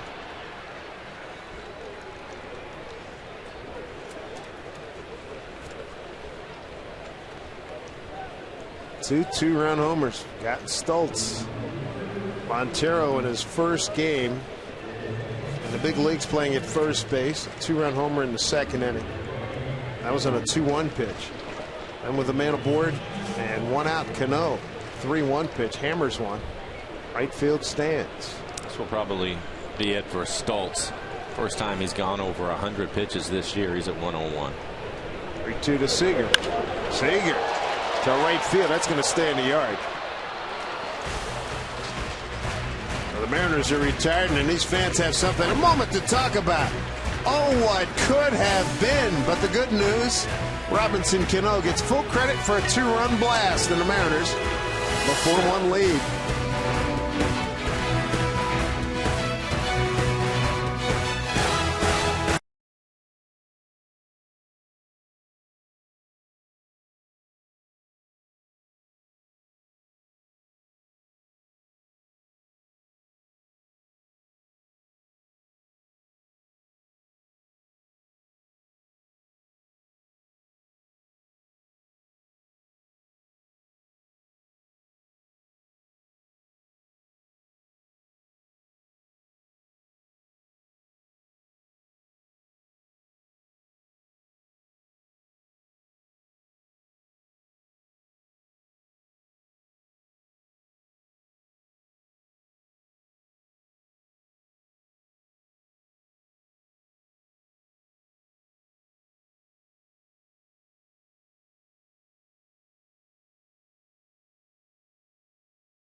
1 against the Padres. And hey, Mariner fans, 4 dealers in the Pacific Northwest. They're helping local community food banks by hosting a peanut butter drive to make sure no child goes hungry this summer. Visit your local Ford store between now and this Saturday to donate an unopened jar of peanut butter. For more information on how to donate, visit www.fordfeedskids.org. Very comfortable afternoon. Cloudy here at Safeco Field in Seattle. Dave Sims, Mike Flowers, Mariners Hall of Famer Dan Wilson joining us today as we go to the top of the 6th and a 4-1 lead for Rowanus Elias. And things certainly lined up nicely for him. He was due for a good home performance. And San Diego's offense, hardly a juggernaut. Fly ball right field for Romero. Denorfia, the leadoff man, is retired. No, you're right, Dave. I think he needed a bounce back outing, and so far he's thrown a lot of strikes. It looks like San Diego has been pretty aggressive with the bat. They've made a lot of first pitch outs. His pitch efficiency is very good. Only 66 pitches now here in the 6th inning. So this, to me, really is a nice bounce back outing from that last one against New York. Here's Cabrera, 1 for 2, single to right. First time up, struck out looking. What's the pitch and tenor of the conversation a pitcher-catcher meeting when clearly you have a team like San Diego, and it happens to everybody in baseball at some point in your career, and nothing offensively is going right for him for the most part. No, and I think you can afford to attack the zone. I mean, you certainly don't want to get in a situation today where you beat yourself and you start putting guys on base and allowing things to happen that way. And I think the other factor is that the Mariners have gotten themselves out to a 4-1 lead that allows him to be even more aggressive around home plate and throw a lot of strikes, which he has done. He's commanded the bottom part of the zone. See the strike down right there on the lower part of the zone. He's been down there all day long, and they just have not been able to get to him.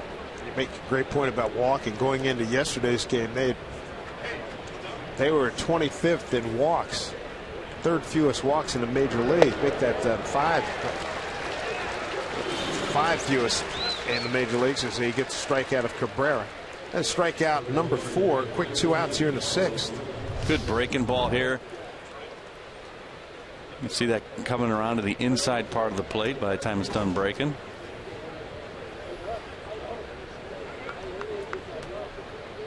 I'll tell you, folks are taking notice that the great Dick Enberg, one of my broadcast heroes over the San Diego booth, who's saying, hey, you know, you get a couple of your pitchers back, you got a chance to be pretty good. Yeah. And it's true. I mean, you go back and look at the Giants when they won their most recent World Series. Heavy emphasis on pitching and defense, and they got just enough hitting. And the Mariners are falling into that right now, hitting .261. There's Dick Enberg. What a great gentleman and a fabulous broadcaster for so many years. About his 3rd year in San Diego, working with Mark Grant.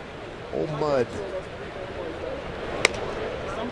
One of the funniest videos I've seen this year was they were playing Proud Mary, the Tina Turner version, during a break. And Mud was doing the Ikettes. He was doing the whole dance, and Dick just sat there and filled out his scorecard and everything. But Mud was doing the whole shimmy and everything. That was a funny piece. You can look it up on YouTube. That was a unbelievable piece of video. Matter of fact, I think we showed that to you last time you were here. That was good stuff. Mark's a shy and retiring type. Carlos Quinton, the ground out and hit by a pitch.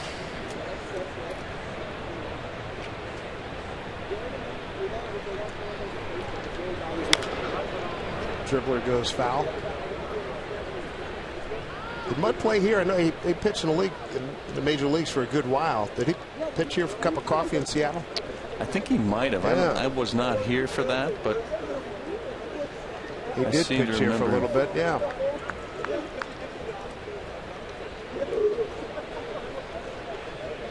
Pitched for a number of years with San Diego, though. Yeah, he did.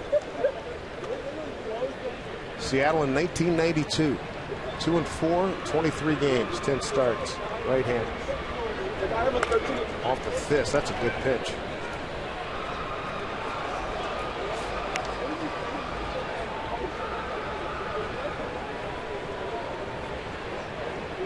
A 4-1 lead, the San Diego run.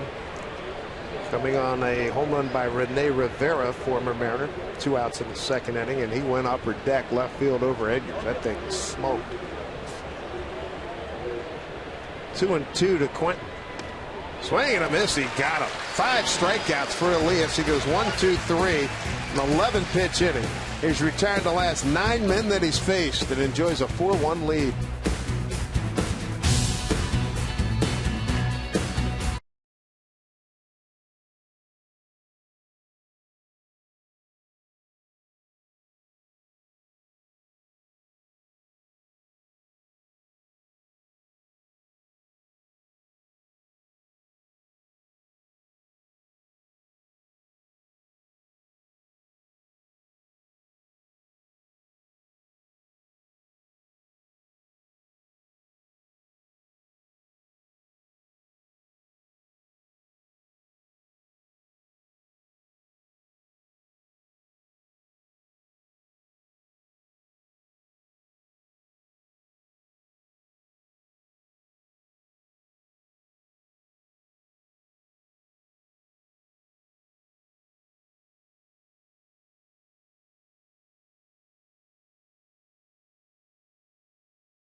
Unleashed from the rules of wireless restrictions. Now take a look at James Jones today, doing a little bit of everything. 3 stolen bases last night, 3 base hits today, and then he picks up a stolen base right here on the pick, but still beats the throw to second base. Then he's able to anticipate this block and beat the throw to third. And he's got a little bit of a dirty uniform, Dave, but that's what you love to see from James Jones. Exciting player, doing it all today, and then he gets to walk home on the home run from Cano. Robinson Cano with his 4th home run, 2nd here at Safeco Field as a Mariner. And going with the Jesus Montero 2-run shot in the 2nd inning, and the Mariners in good shape as they try to win their 3rd consecutive ball game. New pitcher. He was up 3 times last night. Here's Tim Stoffel. He's pitched well. 3.9 ERA, 36 strikeouts, and 32 in the 3rd. Opponents hitting just .258 against him. Giving up 31 hits in the 32 in the 3rd. Zunino pops one up foul.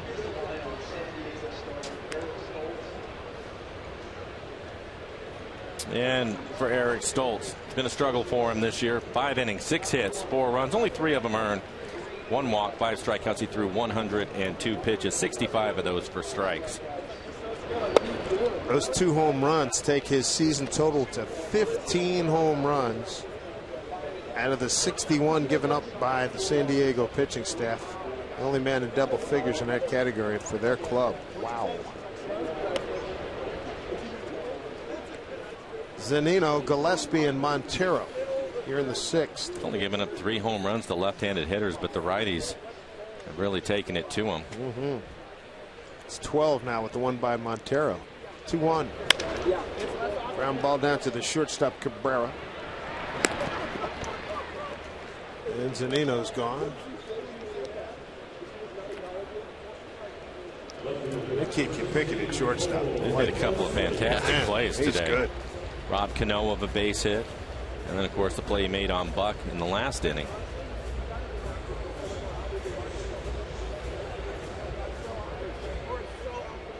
There's Cole Gillespie. Reached on an error and took a cold 3rd strike.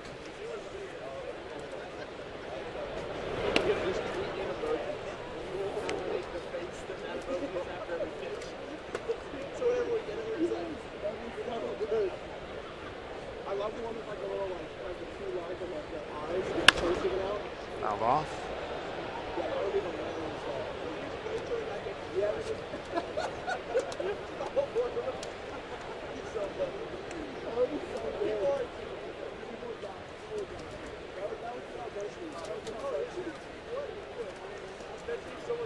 Comes 1-1.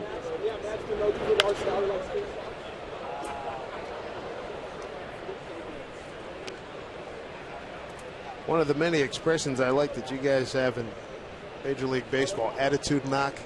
He needs one. Yeah. Sometimes, Dan, you just have to see the baseball laying out there in the outfield grass, and it doesn't matter what it looks like or how it got there. Exactly.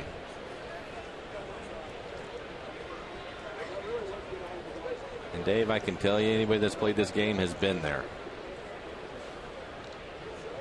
1-2. Right, 3 called. So he's 0 for 3, 0 for his last 13, 2 away here in the 6th. Capital One Share Builder with the Seattle Mariners is proud to support and benefit Seattle Children's Hospital with its Saves for Kids program. For each Mariners save, Capital One Share Builder will donate $1,000 to Seattle Children's Uncompensated Care Program. Capital One Share Builder Incorporated, member FINRA and SIPC. Here's Montero. Mashed one, a 2-run shot in the 2nd. Ground out short in the 4th.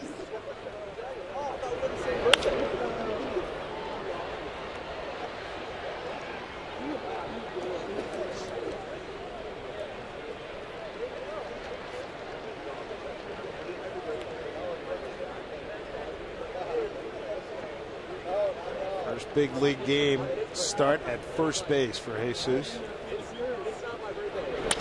Hit hard, backhand nicely by Headley. Throws him out. Fine play. 1, 2, 3 go the Mariners. 4-1 lead for Seattle.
By Honda. Start something special with a great deal on a Honda now at your Honda dealer.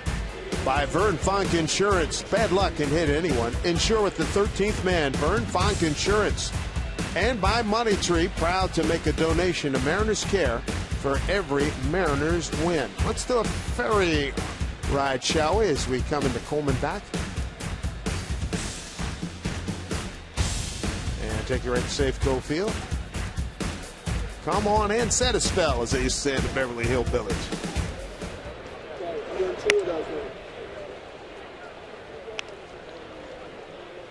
Here is Chase Headley. Nice play to end the bottom of the 6th. Logan Morrison taking over at first base for Jesus Montero. Leah's throwing a nice ball game. Tried the last 9 men that he's faced. He struck out 5, hasn't walked anybody, and has given up a home run to Rivera. Run on 2 hits.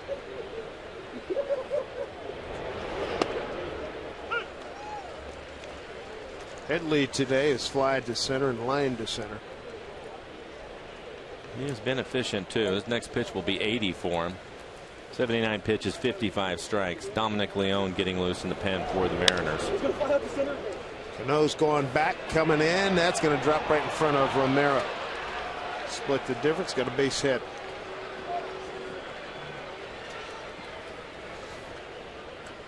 Here's Dominic.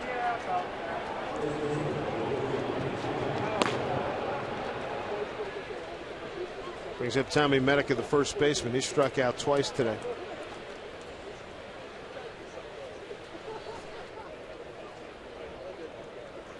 The base hit ends a run for Elias. He had retired 9 consecutive hitters.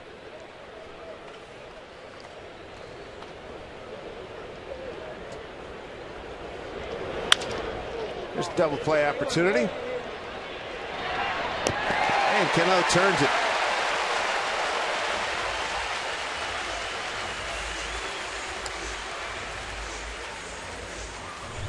Dan, he just doesn't seem to be in a hurry, does he? Ever. Nope. Good hard slide trying to get him, just misses him. Able to turn the double play. He's been fun to watch this year. All he needed was a cape out there. Ole! Yeah, he can really play that position. Good job by Elias right there to get the ground ball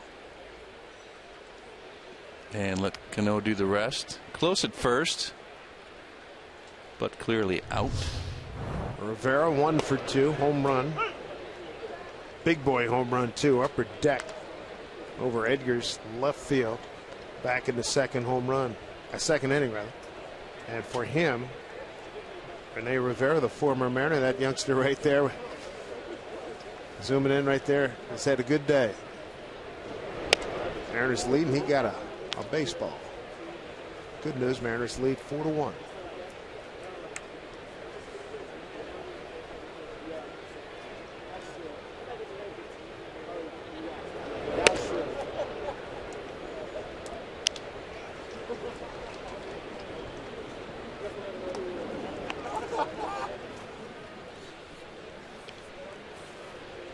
Elias emerged in spring training. First outing everybody saw him was like, wow, he's pretty good. Second outing everybody, whoa, keeper. You could see it.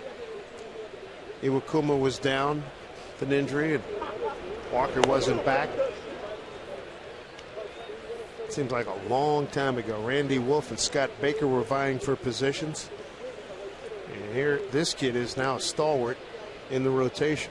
My only concern with him when I saw him in spring training early was it seemed to me that he was just a 2-pitch pitcher, fastball, curveball. I wasn't sure if that was going to work for him. But then I saw him have the outing against the Angels, and when he showed me that he was not afraid to pitch inside with the good fastball, and Danny, at that point I felt, well, at least he's going to give himself a chance. And since then his changeup has really started to develop. Yeah, as a starter at Blow, you got to have that third pitch, and to be able to open it up, not be afraid to go inside, and then be able to open it up for the changeup is key, and that's what has been a big key to his success. Good breaking ball. Look out down there. Swing and a miss. 6 strikeout for Elias. He's got a 4-1 lead.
Washington's lottery and the Department of Imagination. What would you do if you won? Some day baseball here at Safeco Field in Seattle. Fans enjoying the Mariners' 4-1 lead as they try to win their third consecutive ball game. And if they hold and get this W, they're going to get to 3 games above 500. Nice turnaround after the 6-1 road trip, then lose 5 in a row, and this would be 3 games in the right direction. Dave Sims, Mike Flowers, and Mariners Hall of Famer Dan Wilson with us. Here's Brad Miller to lead it off in the 7th, followed by James Jones and Stephen Romero, 9-1-2. No play for the left fielder. That's Kristen Orfley.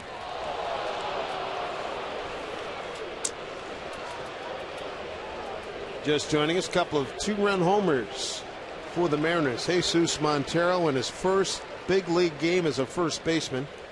Hit a home run in the 2nd inning, and then get so many questions from around baseball and around the country. Robinson Cano's not hitting home runs. Well, guess what? He hit his 4th today. Doing everything else, though. Here's a fly ball left field. Maben breaks back on it. Just 2. Makes the catch. 1 down. Here's Angie Mente. Guys, thanks so much. Yes, it is Twitter Tuesday, but you're running out of time and chances to win prizes. It is our final Twitter question of the day. So, using hashtag RootQ6, tell us which Mariners player will be the final batter in today's game for a chance to win a jersey. Thanks to everybody who participated today. Next edition of Twitter Tuesday will be on July 1st. So even though I said it's wrapping up today, we got time, okay? All right, be sure to tune in next Tuesday. Red Sox comes to town. Mariners Root Sports tele-auction benefiting Mariners Care. Guys, back upstairs. All right, Angie, thank you. See if Jonesy can go 4 for 4. Swinging bunt in the first, solid base hit to center in the 2nd, and a line drive to left in the 5th. His second 3-hit day. I'll tell you what, looking at his uniform, you can tell he played today. He's covered in dirt.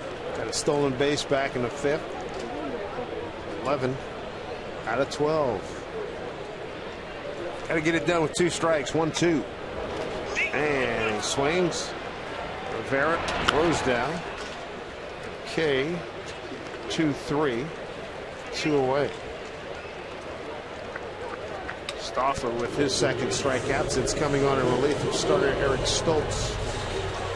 Here's Stephen Romero. He's 0 for 3.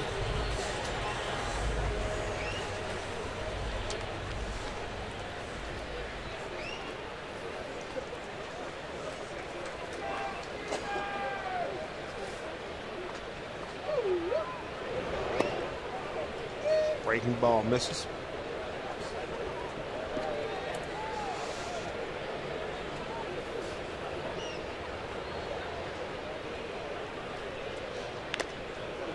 We've got Rivera.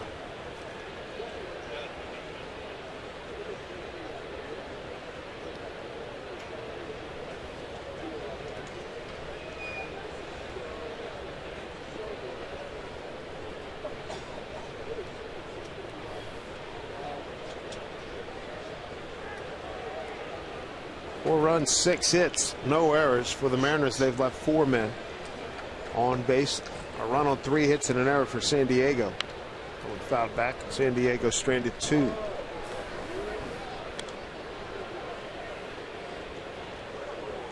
It's the only game in progress right now in the major leagues. All the other starts, next earliest starts, 7:10 Eastern time. 1-2. Did not go. This is Trip Gibson.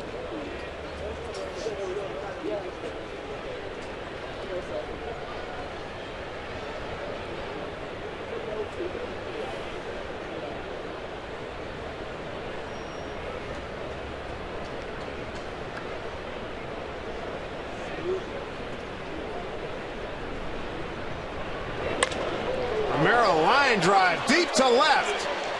1 hop and into Edgars for an automatic double for Romero. His 6th of the year comes with 2 outs. Good for him. He was 0 for 3 today. 0 for his last 18. Boy, did he need that. Well, we were talking about it earlier in the game. Just find a way to hit some outfield grass. Looks like he catches this off the end of the bat, and he does. Strong enough to hit it down into the corner. It'll hit the warning track for a ground rule double.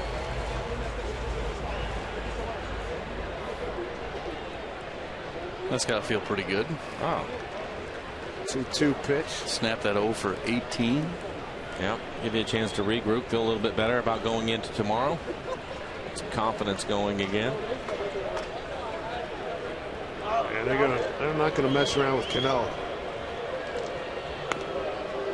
Cano last time up on a 3-1 pitch against Eric Stoltz. Bang, got it. Second home run here at Safeco Field for the season, is 4th. RBIs 38 and 39. It's the 8th time. This will be the 8th time Cano's been intentionally walked.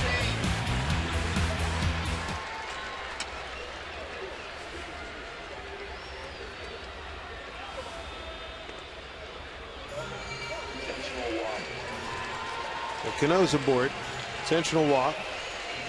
2 outs, 2 on for John Buck. Fans follow every Mariners game. MLB.com at bat on your favorite mobile phone or tablet. Get live look-ins, instant replays, scores, stats, audio, free MLB.tv game of the day, and more. Download from the App Store or visit Mariners.com.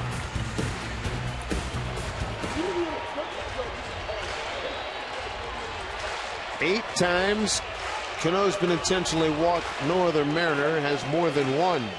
There's John Buck DHing in from the cleanup spot here today. 0 for 2 with a walk.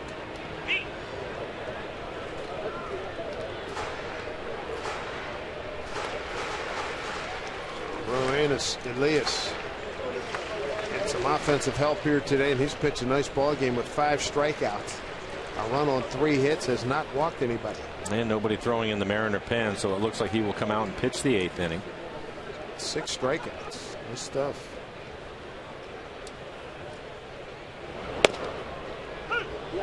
Back one to John.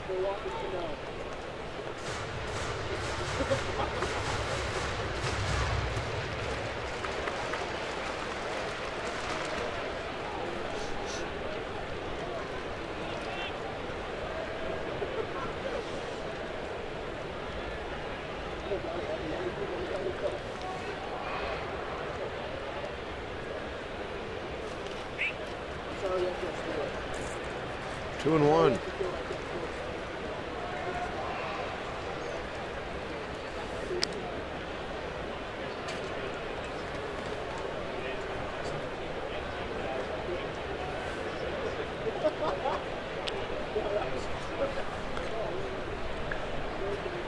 $19,896 on hand this afternoon.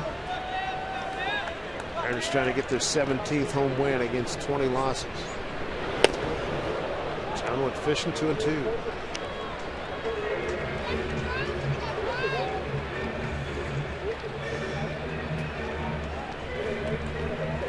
Two outs, 2 on. Tim Stauffer been with San Diego since the 05 season.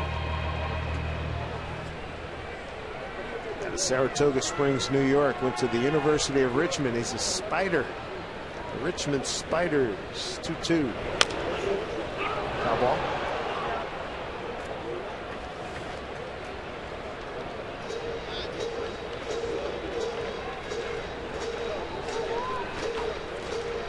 Kyle Seager in the on deck circle.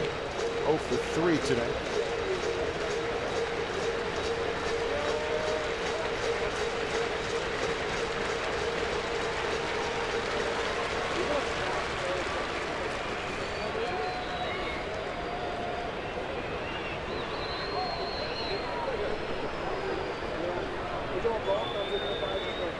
Deuce is wild here.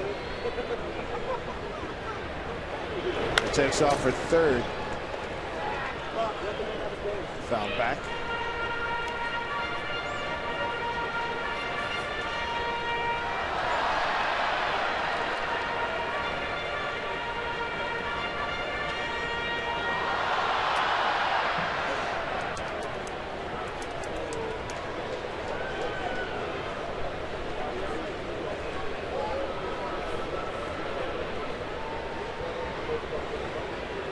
We go 2-2 now. Stafford steps off.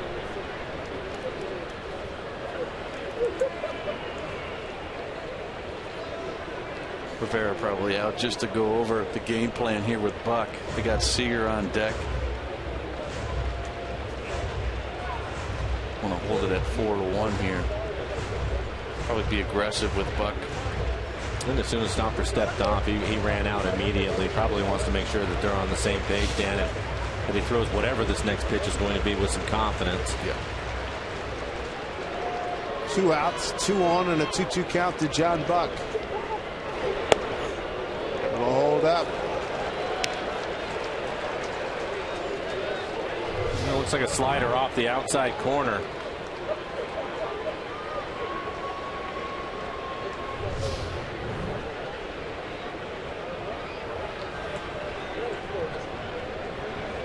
Probably continue to stay away from him here, Blow.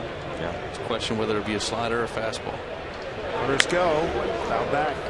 Look like another slider. Good job by John Buck to foul that pitch off right on the outside corner.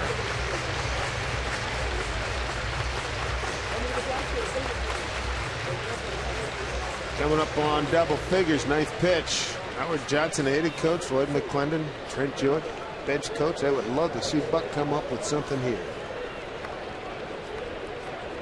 3-2, runners take off, pitch. Takes it for ball 4. They're loaded up for Seager.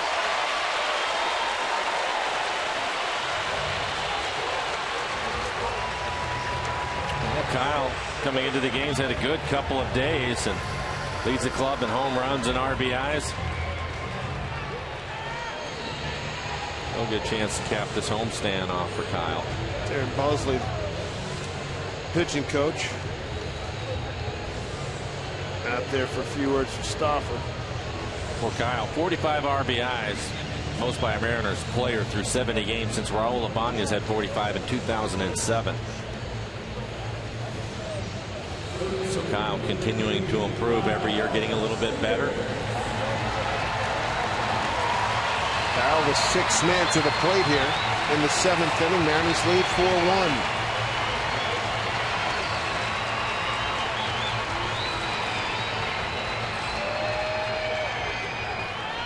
Seager 0 for 3. Ground out the first, popped the third, fly to right. All 1.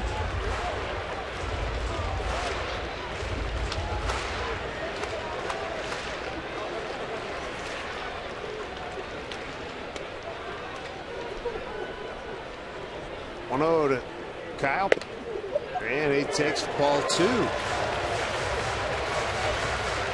for 9 this season with the bases loaded, 5 runs batted in. Has not been an easy go for Bud Black in his 8th year as manager of the Padres. Here comes the 2-0. Foul ball.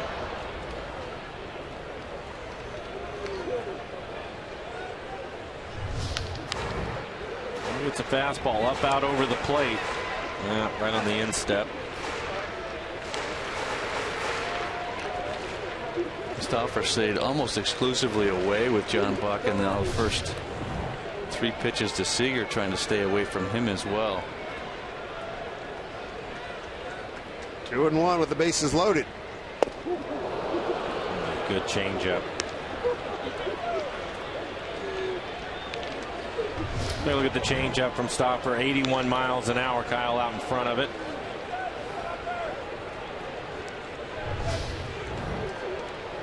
Two balls, 2 strikes, 2 outs, and the bases loaded. 4-1 Mariner lead.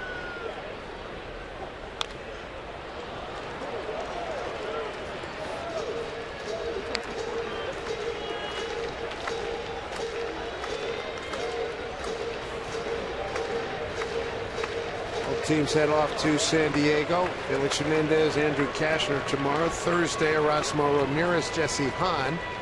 Then 3 games over the weekend for the Mariners in Kansas City. A hot, scorching hot ball club. 2-2 to Seager. Little dump shot. That's going to work. Romero scores. Cano scores. Seager digging for second. He's in there. 2 more runs across the plate here for the Mariners. A 6-1 lead. Kyle Seager picking up RBIs 46 and 47. And another extra base hit for Kyle. He gets a fastball. It's in the middle of the plate. Jams him, hits it right on the label. But it will find some outfield grass, and a couple of runs are going to score. Mariners now 2 for 6 with runners in scoring position this afternoon. 16th double for Seager. Here's Zunino. Tough day for Mike. Couple strikeouts and a ground out. More action in the bullpen. Dale Thayer getting ready in a hurry. 0-1 here to Zunino. Breaking ball, swing on a miss.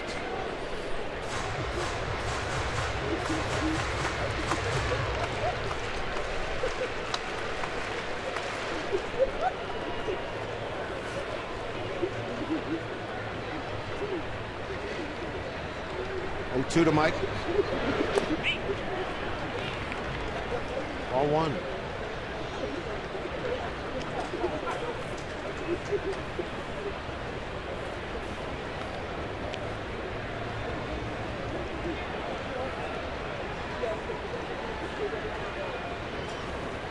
One-two pitch.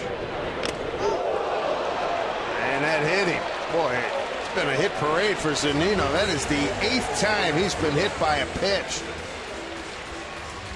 And the bases are loaded up again.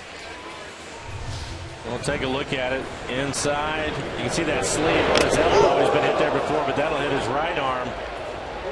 So Zunino now tied with Jason Castro of Houston for 2nd place. 8 times hit by a pitch. Shin-Soo Choo, the top of the list in the American League. He's been hit 10 times. Dominic Leone getting loose for the Mariners in their pen. Elias has been in the dugout for a long time. 34 pitches so far for Stopper here in the 7th inning.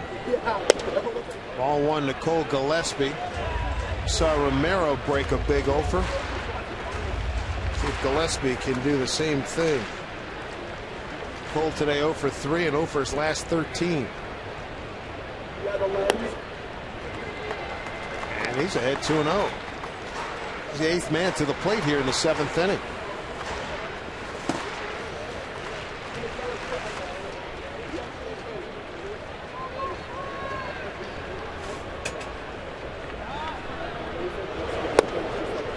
Takes a strike. 2-1. Ojo's got to be thrilled. Howard Johnson's 8 hits. They produced 6 runs for the Mariners. 2-1. Hard foul. Count even at 2-2. Now Stoffer continues to use that outside part of the plate, Flo, with the exception of the pitch that hits Zunino. He's just stayed away with everybody. And maybe that's the reason why he's not pitching inside. Doesn't feel comfortable doing it. As you mentioned, the one pitch he threw inside hit Zunino with it. Shading Gillespie towards right. 2-2 pitch. Really?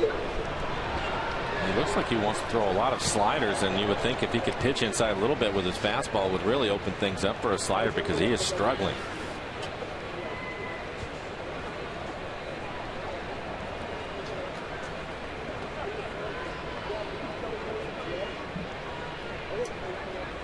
Two and 2 to Cole Gillespie.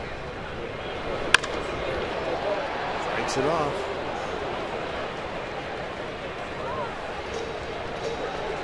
Yep, that's going to be it for Elias. He's been in the dugout too long. Better to shut him down. Dominic Leone will take over. Mariners have the best bullpen in the American League. They're #1 with a 2.70 ERA. Gillespie looking to put an exclamation point on this inning. 2-2 pitch.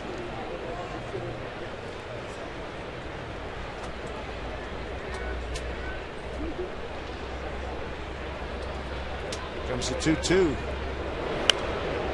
Back this way.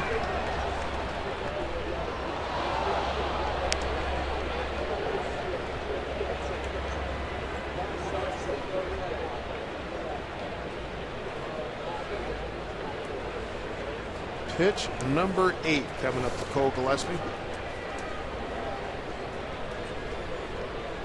2-2. Ground ball, Headley goes the short way, just got him. 2 runs, 2 hits, no errors. They leave them loaded. 6-1 Mariners. Dominic Leone will take over.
Congratulations for a job well done, helped by his offense too, as we take a look at our Columbia Bank difference in the ballgame. Well, Dan, I think you had to be impressed with the young man today. Bouncing back after a tough start against New York, his shortest outing, bounces right back through a lot of strikes early, and then eventually that curveball started to come along as he picks up some strikeouts, but really held the Padres down with just 3 hits this afternoon. Yeah, was able to use their aggression a little bit to his favor too. Got a lot of early swinging outs. But you're right, that breaking ball was very, very deadly today. Kept it down in the zone, really controlled the bottom part of the strike zone, mixed in his changeup from time to time. But 7 innings, you see just the 87 pitches. He was still in good shape. Had it not been for the long inning for the Mariners, I think he would have been back out there for the 8th. But just a great afternoon. 60 strikes in the 87 pitches he threw. Outstanding. Dominic Leone will take over for the Mariners. He's been the best. We talked about the Mariners bullpen. It's the best in the American League with a 2.70. And Leone, nobody's been better than him. A 1.23 ERA, 2-0 record, 32 strikeouts and 29 in the third. Opponents hitting just 200 against him. Good fastball. He'll be 95 miles an hour with a hard slider.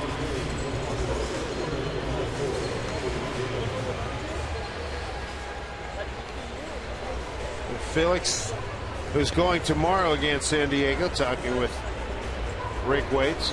I think Felix he's translating. Yep. Absolutely. We've seen that a number of times when the Rick Waits will make a trip out to the mound. It'll be Cano that'll come in and translate for him. So Dominic Leone to face Cameron Maben, top of the 8th. He's got 7, 8, 9 in the order. Maben, Venable, and Amarista. Maben today, a couple of ground outs.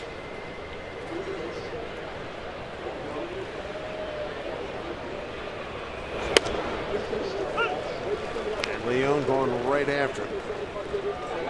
As you see, Elias just bounced back after that last outing against New York. Only went 3 1/3.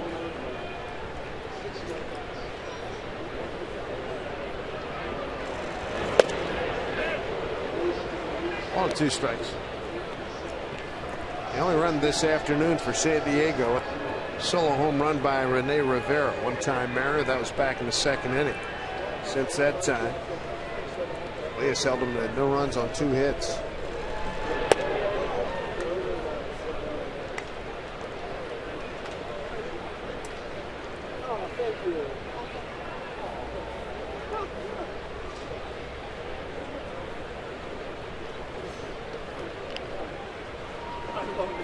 2-2. Charging across the Seager. And just gets a speedy Maben one out. 2 more games against these Padres. Our CenturyLink link to what's next. Buddy, wear yellow tomorrow night. Why not? Felix is on the mound. 8-2 with a 2.29 ERA against Andrew Cashner, who will be tough. He's got a good ERA. Then Erasmo Ramirez at 5.27, a 1-4 record. Walking a lot of people lately. He goes against Jesse Hahn.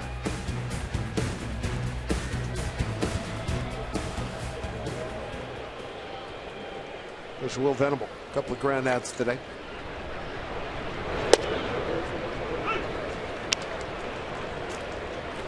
Will's dad, Max, fine outfielder. Works in the Mariners organization.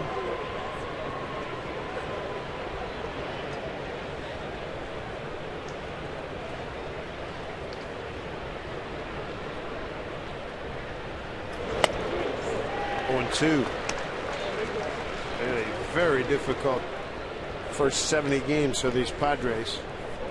4th place, NL West. Not getting a lot done offensively. 0-2. And Venable's gone. 2 outs. San Diego's lost 7 of their last 8 and 11 of their last 14. Take a look at our McDonald's Supermo in this last pitch by Leone. A little circle change at 87 miles an hour gets him to swing over the top of it.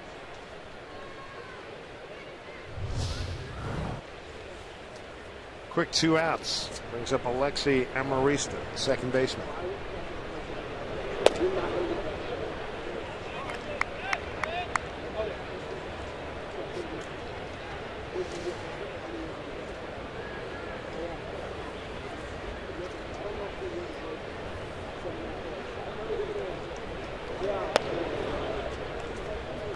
No.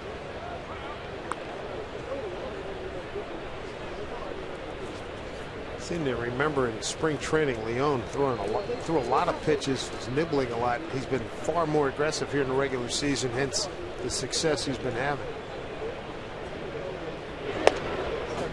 He started to gain a little bit of confidence when he was first recalled. He came up to the big leagues. He had success right away, and I think he gained confidence, Danny, and it gives you that attitude of going right after people, and typically he'll get after him with his fastball, and then he has a good slider and changeup. So that good changeup on the lefty. Venable last time keeps the ball down. Looks like he wants to move the ball in and out, and when you can do that, like with confidence, like you mentioned, throw that ball inside with confidence to open up down and away for that slider. Get him a chase, full count now. 3-2, 2 out, nobody on. 8th inning, Mariners up 6-1. Chris DeNorfia is on deck, the leadoff man. He's 0 for 3.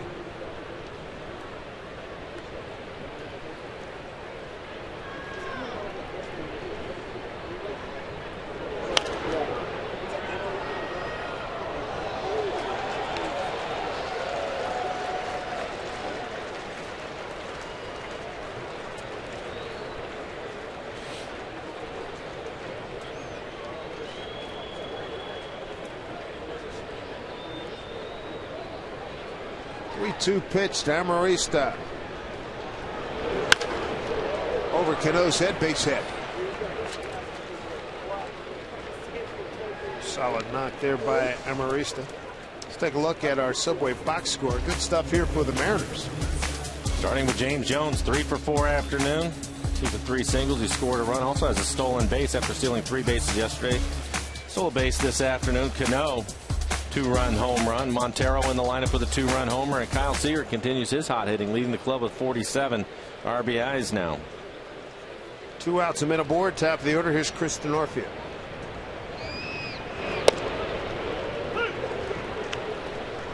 Chris today, fly to right, ground out third, and another fly out to right.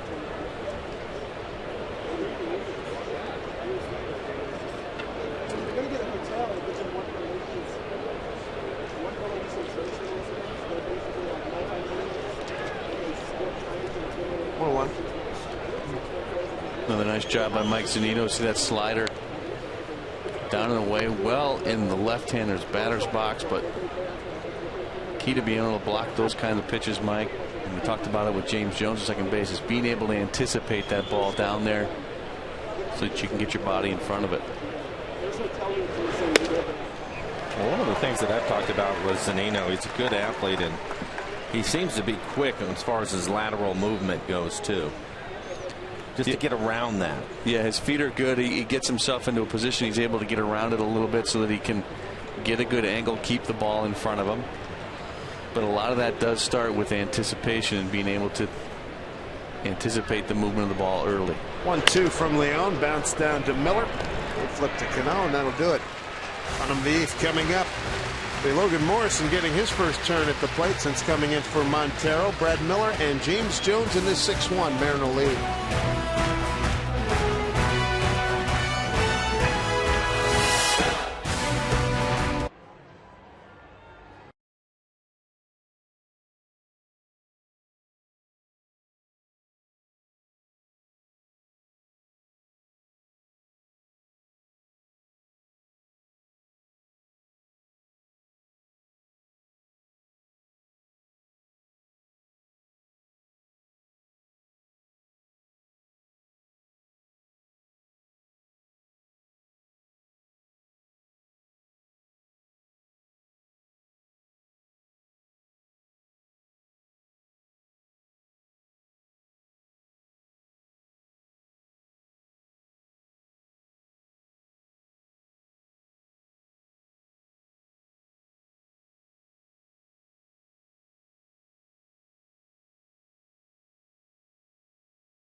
Smiles all around the room. You bet. Mariners lead 6-1, trying to make it 3 in a row.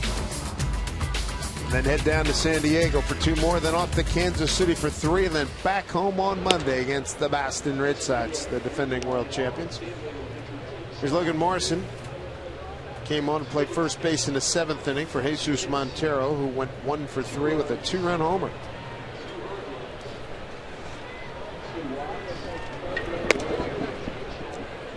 Dale Thayer, the new pitcher.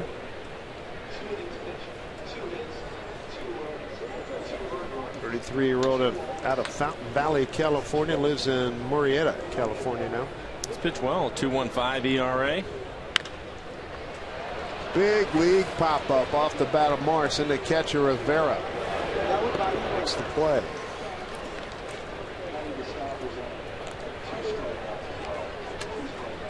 So 1 out. Danny Farquhar starting to heat up.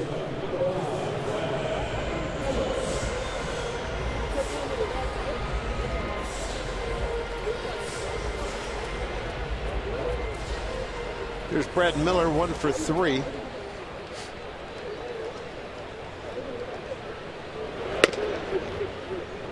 Dale Thayer reminds you, were you guys, you probably just missed him, but Doug Jones. Oh, yeah.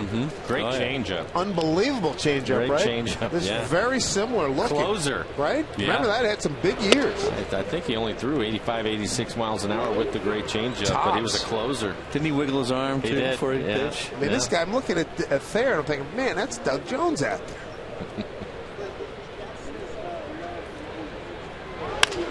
Ground ball to the second baseman, Amarista. Quick 2 outs. June 27th is the new July 4th. The Mariners are once again lighting up the sky overhead this season with Seattle City Lights Mariners Fireworks Night presented by Moving 92.5. Fans are going to enjoy a fantastic fireworks show following the Mariners game against the Indians on the 27th. So get your tickets to Fireworks Night. Log on to Mariners.com.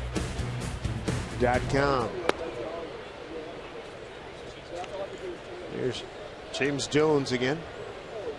3 for 4 today. Has pushed that batting average up to 293 now. 1-1. Doug Jones, Cleveland, Houston, Philly, Baltimore, Milwaukee, Cleveland, and Oakland. Jones has a 1-2 count. He saved 303 games in 16 years from 1982 to 2000. Slicing drive. Get out. No, it's caught by Denorfia. Nice play. Jones bidding for a 4-hit day, and now Denny Farquhar will come in looking for his 3 outs. And we get on a plane to San Diego. 6-1 Mariners.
Now they trail by 5. We're in the top of the 9th. Angie Bentink with you at the Forward Sports Session. You know, this is the time of year where kids are starting to get out of school today, tomorrow, maybe the day after that, the last day of school, everybody busting open the doors and screaming. It's sort of the theme of the first photo of our AT&T fan photo of the game. Irving sent this in, a couple of fans. I assume school already out. This is the time of year you play hooky. You only got a couple of these things left, so we assume they're out for the summer. And then Bailey, the other thing going on this time of year, graduation. And Bailey with a huge group here doing just that, celebrating graduation. So thank you so much to all of the people that sent photos in. Remember to keep them coming using hashtag MarinersFanPhoto to have it shown in the broadcast. Coming up on another day. It's brought to you by AT&T. And look who's in. Guys, Danny Farquhar. All right, Angie, thank you very much. Farquhar to face Cabrera. A little dribble out in front of the plate. Zunino, nice play, one down. He called off Farquhar. Danny got a little too close to him. Mike had it all the way. Boy, he's got some good hops back there. Very nice. Well, you'll see Zunino get right out of here from behind the chute. He puts his hand out right away. Got it. Danny continues to go, but Mike Zunino, nice play. Bare hands that ball, spins and throws. It's a tough play, but he made it look pretty easy. I've seen him make that play several times this year. He's explosive back there. Strike one to Quentin. Carlos today 0 for 2 and was hit by a pitch.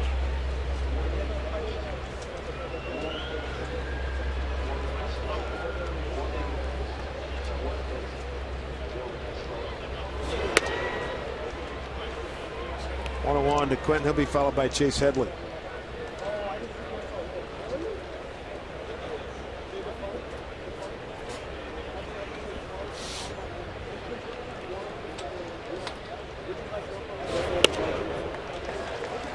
Ball and 2 strikes.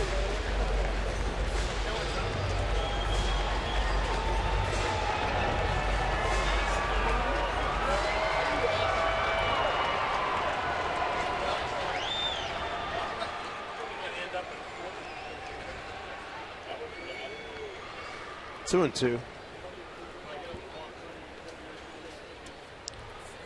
Big contributions today as the Mariners. A couple outs away from their 3rd consecutive victory. Robinson Cano, 2-run homer, 2-run homer by Montero, and a 2-run double by Seager.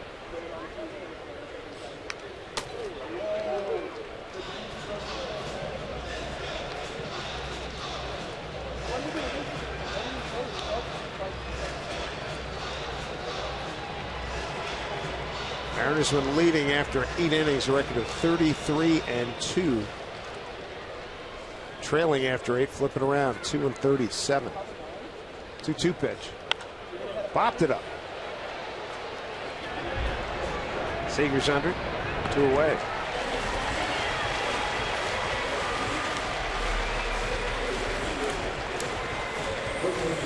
Felix Hernandez will take the mound tomorrow, looking for his 9th win.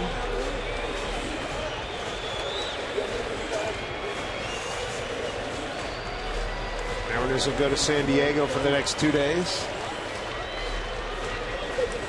I have to admit, I'm looking forward to watching Felix swing the bat tomorrow. Oh, absolutely. He gets his axe in. He's fun. He is not. He got a base hit. Was it last year down there in San Diego? Last I think it was. year, yeah. And he might have to check it, but I think he got an RBI in that game too. Oh, they love that. They look forward to that. They've been looking forward to it about a month now. Get the bat in their hands. Yeah, we were talking about this entire home's end. You can see him constantly in the dugout walking around with the bat in his hand. Yeah. It's fun to watch. He gets his hacks in, though. I like it. Why not? Yeah.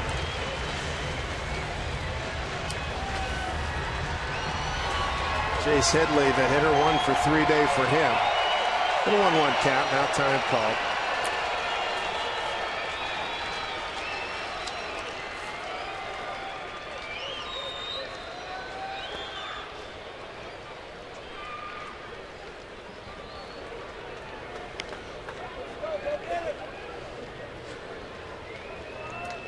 Play baseball for 19,896. Did a pretty good show by the Mariners, and a pitch. Line drive right to Cano. Ball game right there. Mariners win it 6-1. Win their 3rd consecutive ball game, and after losing the first 5 games of this homestand, finish at 3-5 and have great momentum going into San Diego tomorrow. Hitting stars Montero, Cano, and Seager. Really good bounce back performance for Elias, winning his 6th game of the year. I thought he was strong. Just the solo home run, Dan.